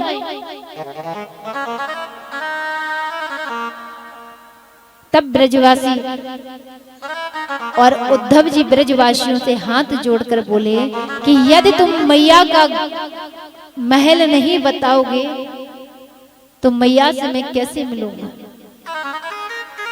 उसी समय एक गोपी ने बोला कि जहां ये पानी दिख रहा है ना आपको, ये जल जो दिख रहा है ये कोई साधारण जल नहीं है, लेकिन जब ये जहां इस पानी का अंत होगा वहीं मैया यशोदा का महल है।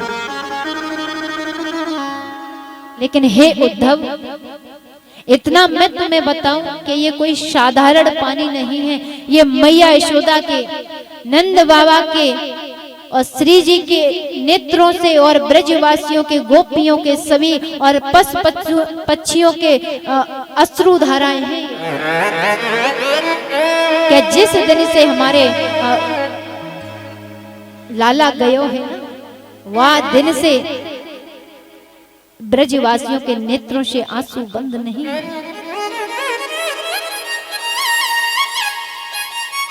और देखो हे उद्धव कि जब तुम हमारी मैया से मिलने को जाओ तो थोड़ी ऊंची आवाज में बात करना। तो उद्धव जी ने पूछा क्यों?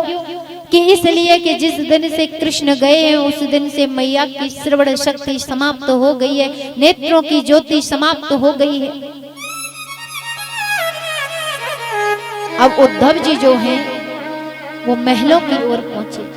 जैसे ही महल में पहुंचे तो महलों में देखा एकदम महल सूना पड़ा है।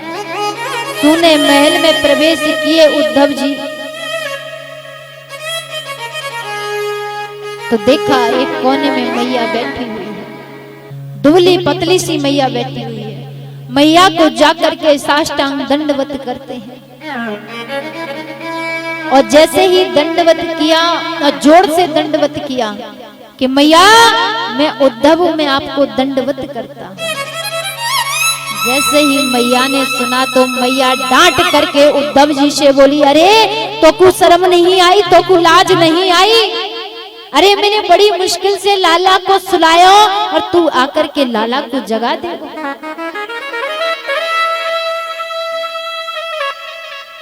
जैसे ही मैया ने कही उद्धव जी डर गए और उद्धव के ज्ञान की पहली सीढ़ी यहां से खिसकना प्रारंभ हुई कि मैया कहती है लाला पालना में सो रहे हैं और उद्धव कहते हैं कि मैं लाला को इनके को अपने प्रभु को मथुरा में छोड़कर आई।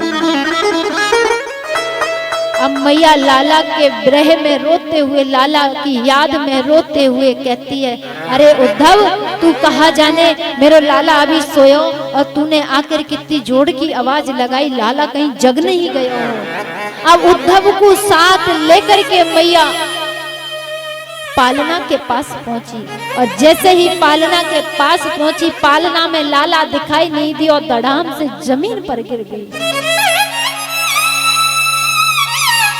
जैसे ही मैया यशोदा धड़ाम से जमीन पर गिरी, मूर्छा आ गई मैया को। कुछ देर बाद मैया की मूर्छा जा गई। फिर उद्धव का हाथ पकड़ करके मैया रसोई घर के पास लेकर के गई, और जैसे ही रसोई घर के पास लेकर के गई और रसोई घर के बारे में बताने लगी कि जा दिन से लाला गयो है, ता दिन से जा घर में या रसोई घर में भोजन नहीं बना।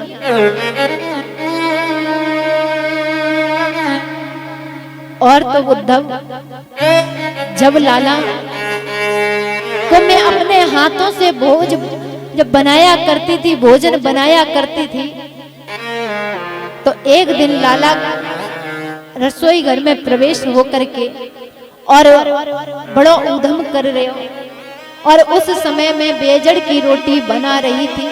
इतने में लाला बड़ी जोर को चिल्लाने लगो, अरे मैया भूख लगी है, भूख लगी है। तो मैंने लाला को बेजड़ की रोटी पर धर करके माखन दिया।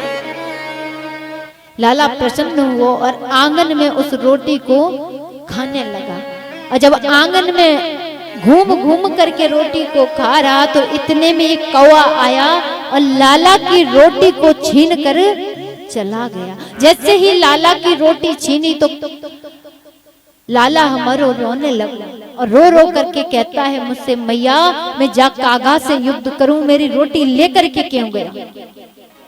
हे उद्धव, इतनी तोतली बोली बोला करता था, इतनो प्यारो लाला। अब बता उद्धव कि कैसे हम इस महलों में रहे, और आज भेजा भी, आज मैया की याद आई तो मित्र को भेजा है।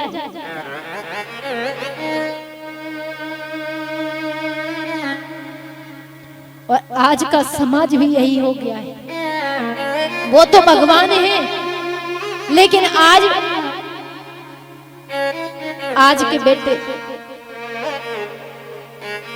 जब माँ बूढ़ी हो जाती है ना, जब पिता बूढ़ा हो जाता है ना,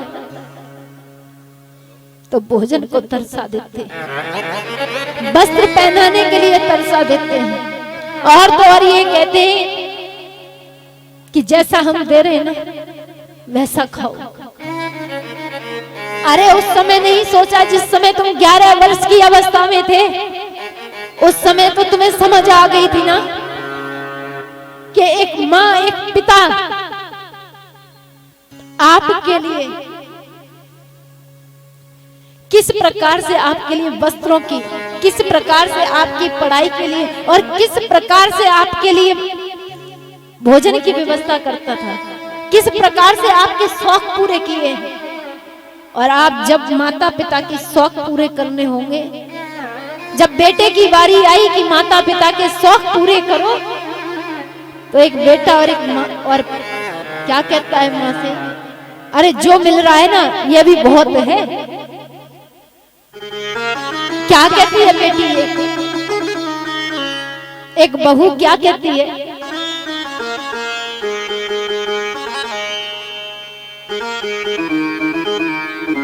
कि तुमने हमारे लिए क्या कर दिया,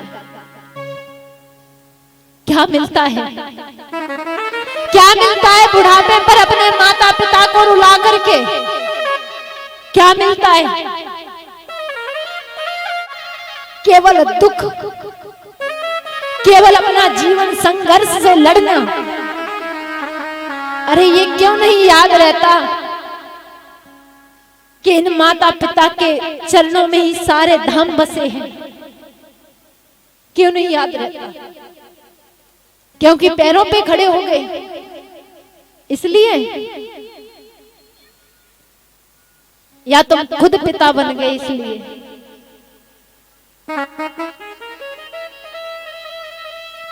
तो यही कहूंगी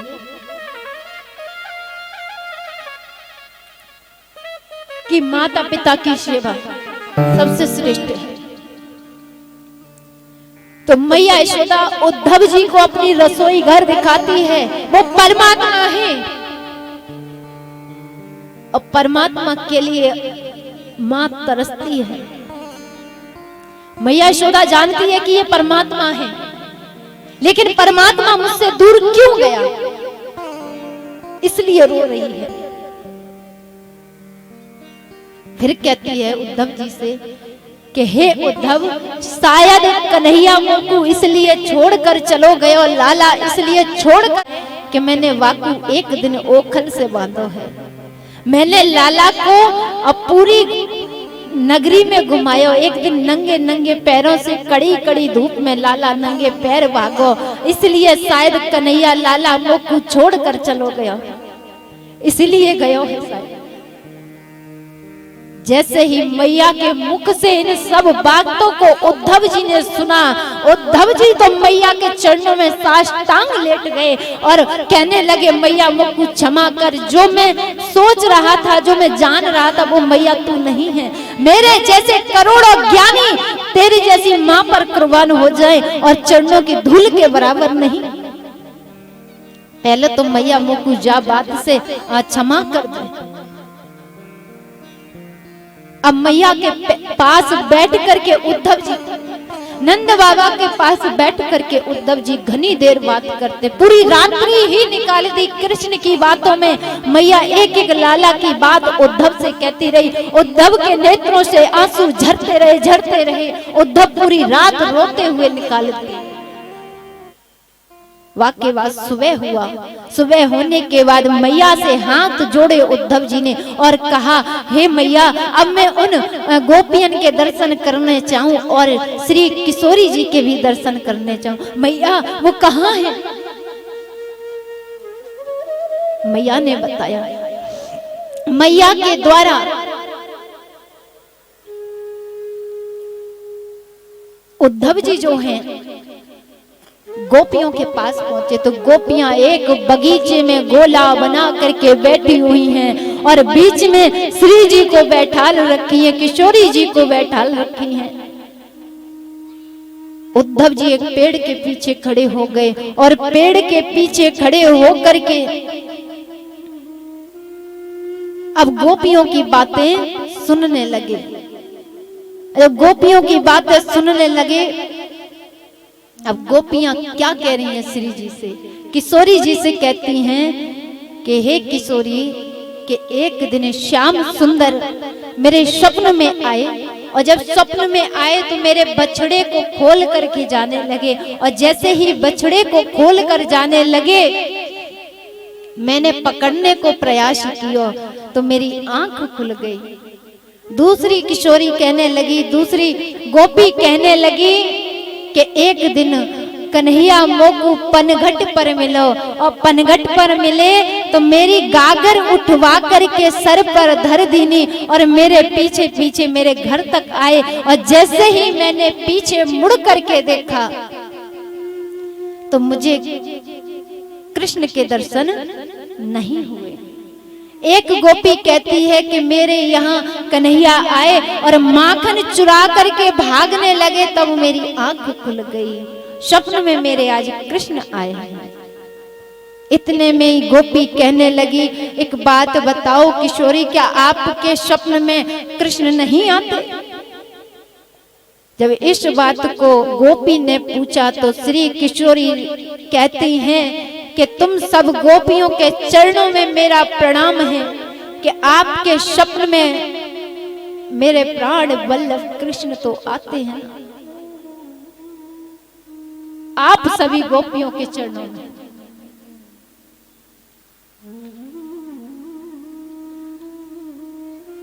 श्री किशोरी जी कहती हैं कि देखो तुम तो बड़ी धन्य हो, तुम्हारे ऊपर तो प्राण वल्लभ की बड़ी कृपा है, लेकिन मेरा क्या हाल है कि जिस दिन से मेरे प्राण वल्लभ गए हैं उस दिन से मेरी वैर निद्रा भी उनके साथ चली गई है। जैसे ही सुना गोपियों ने और इधर उद्धव जी भी पेड़ के पीछे खड़े होकर के सुन रहे कि बैरिन निद्रा भी उनके साथ चली गई है, कि जब से श्याम सुंदर गए हैं, मेरे प्राणनाथ गए हैं, उस दिन से मेरी बैरिन निद्रा भी उनके साथ चली गई है। और जब से नींद ही नहीं आई, जब नींद आए तो स्वप्न हो, आज दिन तक मुझे स्वप्न में कभी परमात्मा के, मेरे प्राण वल्लभ के दर्शन नहीं हुए। इतने में ही वहां पर एक वोहरा आ गया, और जैसे ही वोहरा आया, वोहरा को देख करके गोपी कहने लगी, देखो ये भी काला है, ये भी उसी कृष्ण का मित्र है, ये भी कपटी होगा। जैसे ही कहा कि कपटी, तो वह वोहरा कहता है गोपियों से, मेरे प्रभु को कपटी मत कहो। तो गोपी कहती है, तुम्हारा जो प्रभु है, तुम्हारा जो कृष्ण है, वो जन्म जन्मांतर से कपटी है, आज का नहीं, वो तो जन्म जन्मांतर से कपटी है। इतने में ही एक गोपी ने हाथ जोड़ करके भौरे से कहा कि ये बात है तुम हमारे प्रभु से, हमारे श्याम सुंदर से, हमारे कृष्ण से जाकर के मत कहना। यदि ये बातें तुमने कही और हमारो कृष्ण नेक भी दुख हुई हुआ तो हमें मरने के समान है। हाथ जोड़ रही है गोपी, बार बार विनती करती है कि मत कहना। भौरा चला जाता है। इतने में ही उद्धव जी पेड़ से बाहर निकल करके आए, घूमकर गोपियों के चरणों में साष्टांग लेट गए कि आप सभी गोपियों को मैं प्रणाम करता हूं। अब गोपियों से कहते हैं उद्धव जी कि जिसको आप प्रीतम मान करके भज रही हो, वह परब्रह्म है, और मैं कहता हूं कि अपना मन जो है वो परब्रह्म में लगा लो। जैसे ही इतना कहा तो गोपियां कहती हैं कि हमारे पास तो एक ही मन था, वो कृष्ण ले गए, वो द्वारिका मथुरा को ले गए, अब दूसरा कोई हमारे पास मन ही नहीं। उद्धव जी बार बार गोपियों को समझाते हैं, लेकिन गोपियों की तो एक ही रटन है कि हमारे मन जो है, हमारे प्राण जो है, वो स्वयं भगवान है, स्वयं कन्हैया है। तो भगवान ने कहा, उद्धव जी कहते हैं कि ये बताओ, जो तुम्हें पता है कि वो परब्रह्म है, तुम्हें पता है कि वो परमात्मा है, फिर तुम क्यों रोती हो? और तुम्हें पता है कि यहां से मथुरा नगरी कोई ज्यादा दूर तो नहीं, जाकर मिला।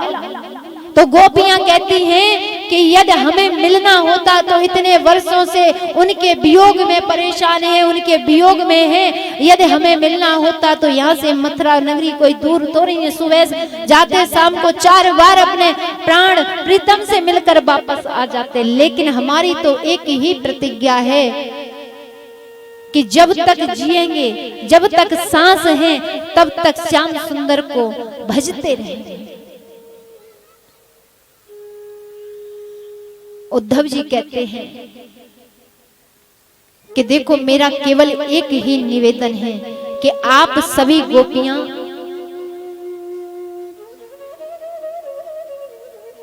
भगवान की बड़ी प्यारी हो, तो मैं ये कहता हूं कि तुम रोती क्यों? रो मत। तो गोपियां कहती हैं कि एक बात बताओ कि हमारे यहाँ कोई हंसी है, हमारे यहाँ कोई उत्सव है, हमारे यहाँ तो विरह है, हमारे कृष्ण हमें छोड़ करके गए।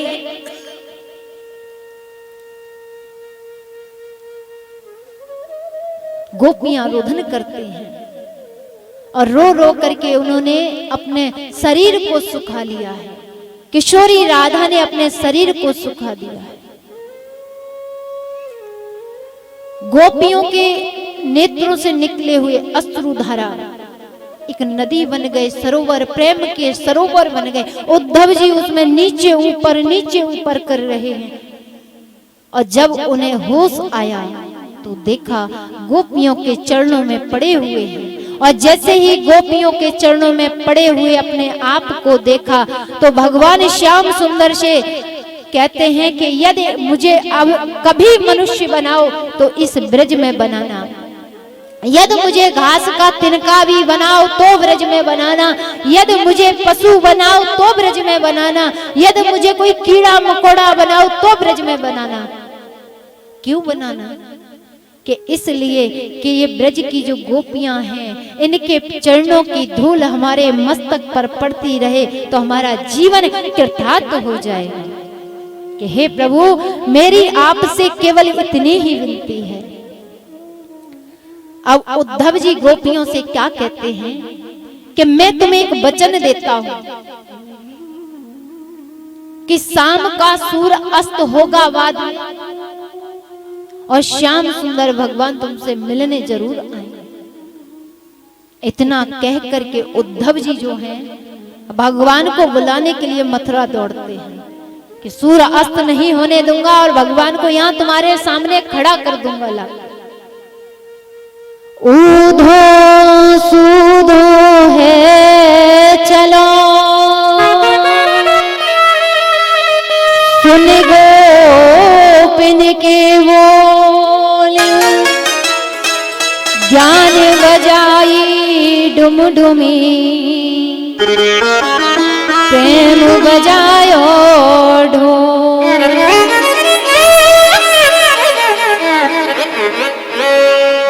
प्रेम के सामने ज्ञान की डुमडुम को कोई नहीं सुनता। जैसे ही उद्धव जी मथुरा पहुंचे, मथुरा में जाकर के भगवान श्याम सुंदर से मिले और श्याम सुंदर से मिले तो भगवान श्याम सुंदर ने दौड़ करके हृदय से लगाते हुए कहा, आओ ज्ञानी जी। इतना कहा कि आओ ज्ञानी जी तो उद्धव जी कहते हैं, जले पर नमक मत छिड़को प्रभु, अरे तुम का जानो, तुम तो बड़े निठुर हो गए हो, बड़े इतने संसार में मैंने कोई इतना निठुर पुरुष नहीं देखा। भगवान पूछते हैं, अरे उद्धव ऐसे क्यों कह रहे हो, क्या है गए हो?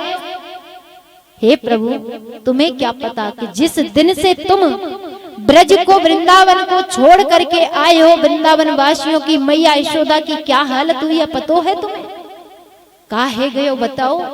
तो कहा कि जिस दिन से तुम आए हो ना, उस दिन से मैया की नेत्रों की ज्योति समाप्त हो गई और मैया की श्रवण शक्ति समाप्त हो गई।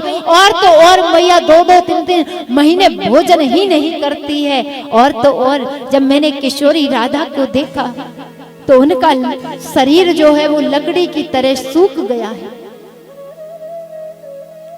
और तो और ब्रजवासी कह रहे थे कि जा दिन से मेरो लाला गयो है, वह दिन से इन ब्रजवासियों के ऊपर गरीबी आ गई है कि सबसे बड़ो धन तो कृष्ण था, हमारे कन्हैया सबसे बड़ो धन था। जा दिन से चलो गयो है ना, वह दिन से हमारे ऊपर गरीबी आ गई है। कि हे माधव, और तो और गोपियां तो ऐसी रोती हैं, गौओं को देखा तो गौएं तो भोजन भी नहीं करती हैं, जंगलों में चरने भी नहीं जाती। क्यों नहीं जाती? कि तुम उन्हें चराने जाया करते थे। भगवान कहते हैं कि हे उद्धव, मैं यही देखना चाहता था कि तुम्हारे ज्ञान पर प्रेम झलक जाए, प्रेम आ जाए और ज्ञान के साथ साथ प्रेम मिल जाए ना, तो मेरी प्राप्ति हो जाती है उस व्यक्ति को, उस जीव को। भगवान अब उद्धव जी से कहते हैं कि देखो, नेत्र बंद करो।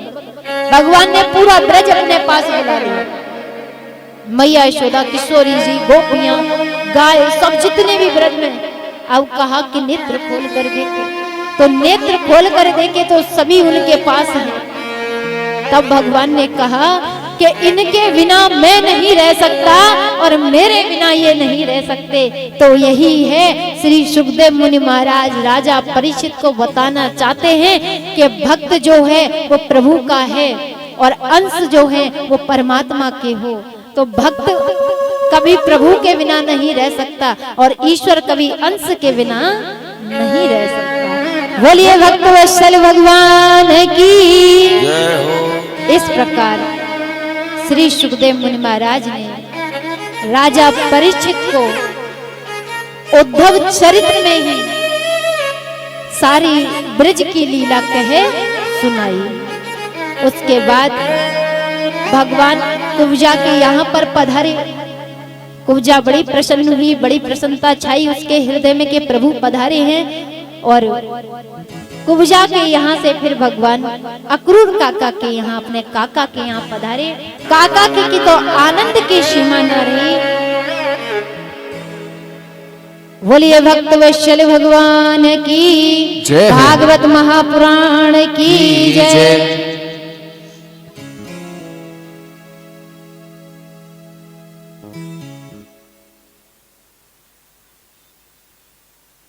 एक भजन। अभी तक तो मैंने कोई क्वेश्चन नहीं किया, लेकिन अब पूछती हूँ, कंस महाराज की कितनी पत्नी थी? 2 पत्नियां, और 2 पत्नियों के नाम हैं अस्ति और प्राप्ति।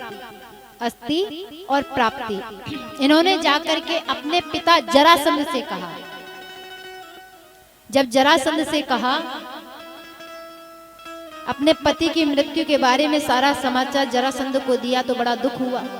दुख होने के उपरांत अब उसे अंदर से क्रोध जाग गया, और क्रोध ऐसा जागा और मन में वह निश्चय करता है कि यदुवंशियों को पृथ्वी पर एक क्षण भी नहीं रहने, यदुवंशियों का नाश कर दो। 23 अछेड़ी सेना तैयार की और मथुरा पर चढ़ाई कर दी।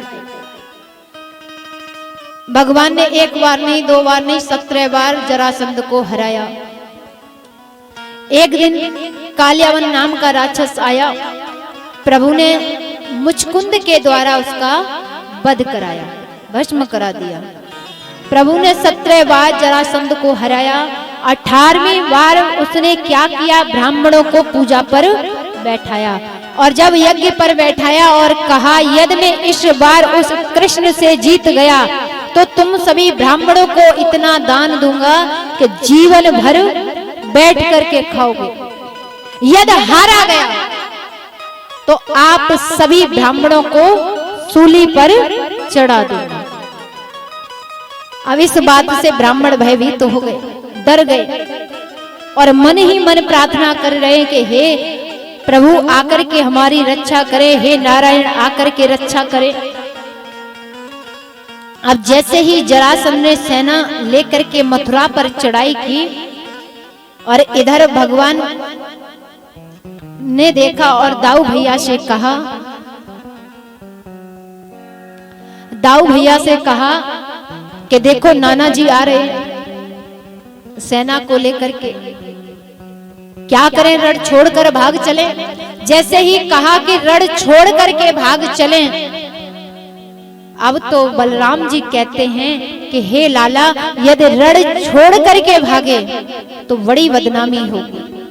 चंद्रवंशीय है, छत्री है, बदनामी हो जाएगी। भगवान ने कहा अभी तो यही उचित है कि रण छोड़ करके भाग लो। भगवान रण छोड़ करके भागे तो इधर जरासंध हल्ला मचाने लगा। रण छोड़ हल्ला मचाने लगा। भगवान कहते हैं देखो, एक तो लोग चीर चोर कहते ही है, माखन चोर कहते ही है, छलिया कहते ही है, तो एक नाम और रण छोड़। भगवान जब रण छोड़ कर भागे और पर्वत पर चढ़ गए तो इधर जरासंध ने पर्वत पर आग लगवा दी। तो भगवान पर्वत से छलांग लगाए और समुद्र के किनारे पहुंच जाते हैं। समुद्र में उसी समय पहुंचे तो विश्वकर्मा जी महाराज को याद किया। विश्वकर्मा जी ने आकर के समुद्र के बीचों बीच बड़ी सुंदर नगरी बना करके खड़ी करी, और जैसे ही नगरी बनाई और नगरी का जब पूर्ण आयोजन हुआ तो उसका नाम द्वारिका रख दिया गया। भगवान अब द्वारिका में पधारे। जब द्वारिका में पधारे तो उन्होंने देखा कि जो मथुरा में हमारे यदुवंशी बाकी हैं उन्हें मथुरा से द्वारिका बुला लिया जाए। रात्रि में ही भगवान ने जो कुछ यदुवंशी बचे हुए थे उन्हें द्वारिका में बुला लिया। अब भगवान कहते हैं कि द्वारिका में आने के बाद बड़े भैया बलराम जी का विवाह हो ही गया है क्यों? बलराम जी का विवाह रेवत नाम के राजा थे, उनकी पुत्री का नाम रेवती था, तो रेवती के साथ विवाह बलराम जी का हो गया। भगवान जो है वो द्वारिकाधीश राजा बन गए। इधर कुंदनपुर के एक राजा हुए भीष्मक, उनके यहाँ पर 5 पुत्र थे, कोई पुत्री नहीं थी। बड़ी भारी तपस्या करने के बाद उन्हें समुद्र के किनारे कमल के पुष्प के ऊपर सुंदर सी कन्या मिली। उस कन्या को ला करके अपनी पत्नी को दिया और कहा कि देखो प्रभु की कृपा हुई, हमारे यहाँ कन्या आई है, कन्या मिली है। तो श्री सुखदेव मुनि महाराज कहते हैं कि लक्ष्मी जो है वो कभी किसी के गर्भ से जन्म नहीं लेती हैं, वो हमेशा समुद्र से प्रकट होंगी या फिर कमल इत्यादि से प्रकट होती हैं। ला करके अपनी पत्नी को दिया, उस कन्या का लालन पालन हुआ, बड़ा जब बड़ी हुई तो पढ़ा लिखा करके उसे विदुषी बनाया, विवाह योग्य होती हैं। तो इधर रुक्मणी मैया के जो भाई हैं रुक्मी, वो कहते हैं मेरी बहन बड़ी हो गई है, विवाह योग्य है, इनका विवाह होना चाहिए। तो उन्होंने अपने ही मित्र शिशुपाल से उनका विवाह करने की बात कर ली। अब इधर आकर के रुक्मणी से कहने लगे कि देखो परसों स्वयंवर है और स्वयंवर में तुमको शिशुपाल के गले में ही माला डालनी है, क्योंकि मैंने उसे वचन दिया है। जब इतनी बात रुक्मणी मैया को पता चला तो उन्होंने अपनी भाभी से कहा, तो भाभी ने कहा कि जब तुमने बचपन से ही द्वारिकाधीश को अपना पति माना है तो पत्र लिख दो। पत्र लिखा मैया ने, बड़ा सुंदर पत्र लिखा। पत्र लिख करके पंडित जी के हाथ द्वारिका पहुंचा दिया। जब द्वारिका में पंडित जी पत्र दे करके आने लगे तो द्वारिकाधीश ने ब्राह्मण देवता को बैठाया और भोजन इत्यादि कराया। इतने में ही भगवान द्वारिकाधीश ने पत्र को पढ़ लिया और जिस रथ से ब्राह्मण देवता आए उसी रथ में बैठने लगे कि हम भी चल रहे हैं। चलने को तैयार हुए तो सामने से बलराम जी आते हुए दिखे। अब बलराम जी को देख करके ब्राह्मण देवता से कहने लगे कि अब तो है गयो विवाह। तो ब्राह्मण देवता कहने लगे क्यों? क्योंकि सामने से दाऊ भैया आ रहे हैं, जाने ही न दे। आते ही दाऊ भैया ने पूछा लाला कहाँ जा रहे हो? अब तो भगवान द्वारिकाधीश बहाने बनाने को हुए तो इतने में ही ब्राह्मण देवता ने कह दिया कि कुंदनपुर जा रहे हैं। कुंदनपुर में राजा भीष्मक की पुत्री का स्वयंवर है, रुक्मणी का स्वयंवर है। बलराम जी कहते अरे मैं तो भूल ही गया, वहां तो बड़े बड़े राजा आ रहे हैं, हमारे कन्हैया तो लाखों में एक है और अभी इसका भी विवाह नहीं हुआ है, विवाह भी होना चाहिए। इशारा कर दिया सैनिकों से कि वहां बड़े बड़े राजा आएंगे, जरासंध इत्यादि शिशुपाल जैसे राजा आएंगे, कहीं हमारो लाला अकेलो ना पड़ जाए। भगवान कुंदनपुर में जैसे ही प्रवेश किए तो राजा भीष्मक ने बड़ा सुंदर स्वागत किया और इधर मैया जो है रुक्मणी विवाह की तैयारी थी, कत्यानी को पूजन करने जा रही हैं। जब कत्यानी को पूजन करने निकली तो रुक्मी ने अपनी बहन की सुरक्षा के लिए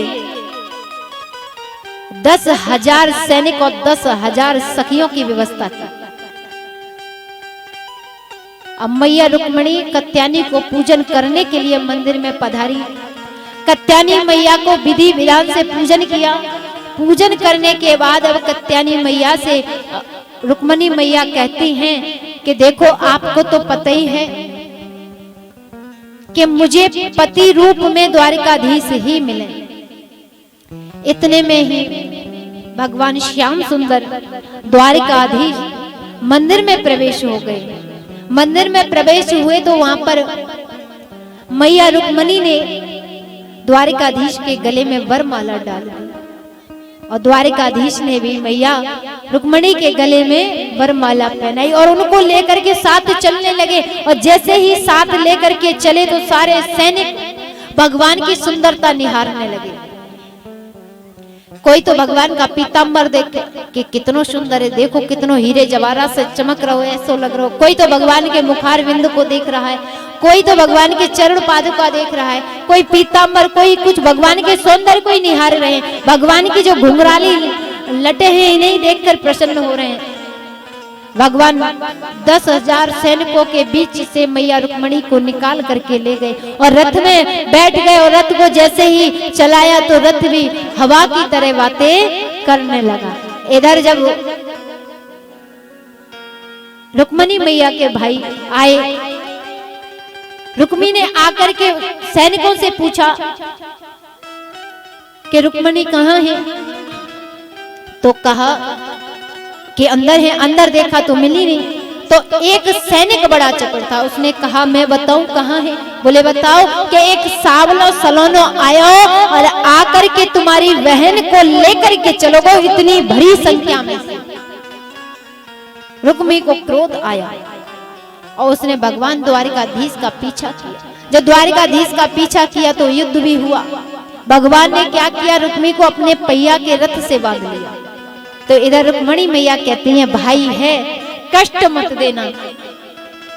बलराम जी ने आकर के रुक्मी को छुड़ाया। इतने में ही राजा भीष्मक आते हैं, कहते हैं देखो मैंने पहले ही कहा कि मुझे जब ये कन्या मिली उस समय देवर्षि महाराज ने आकर के कहा कि ये कोई साधारण लक्ष्मी नहीं है, ये तो साधारण होती तो तुम्हें मिल जाती, लेकिन ये भगवान श्री हरि की भार्या है और इनका विवाह द्वारिकाधीश से होना चाहिए। ये तो मुझे पहले ही पता चल गया। अब तो अपनी हट को छोड़ दो, अब मुझे ये सुंदर शो विवाह अपने हाथों से करने दो। रुक्मी जो है अपने पिता की बात को मानते हैं और रुक्मणी मैया को वापस लाया गया। कुमकुम पत्र का द्वारिका भेजी गई और वहां से द्वारिकाधीश फिर बारात लेकर के कुंदनपुर पधारे। बोलिए भक्त वत्सल भगवान की जय, कृष्ण कन्हैया लाल की जय हो, सतगुरुदेव भगवान की।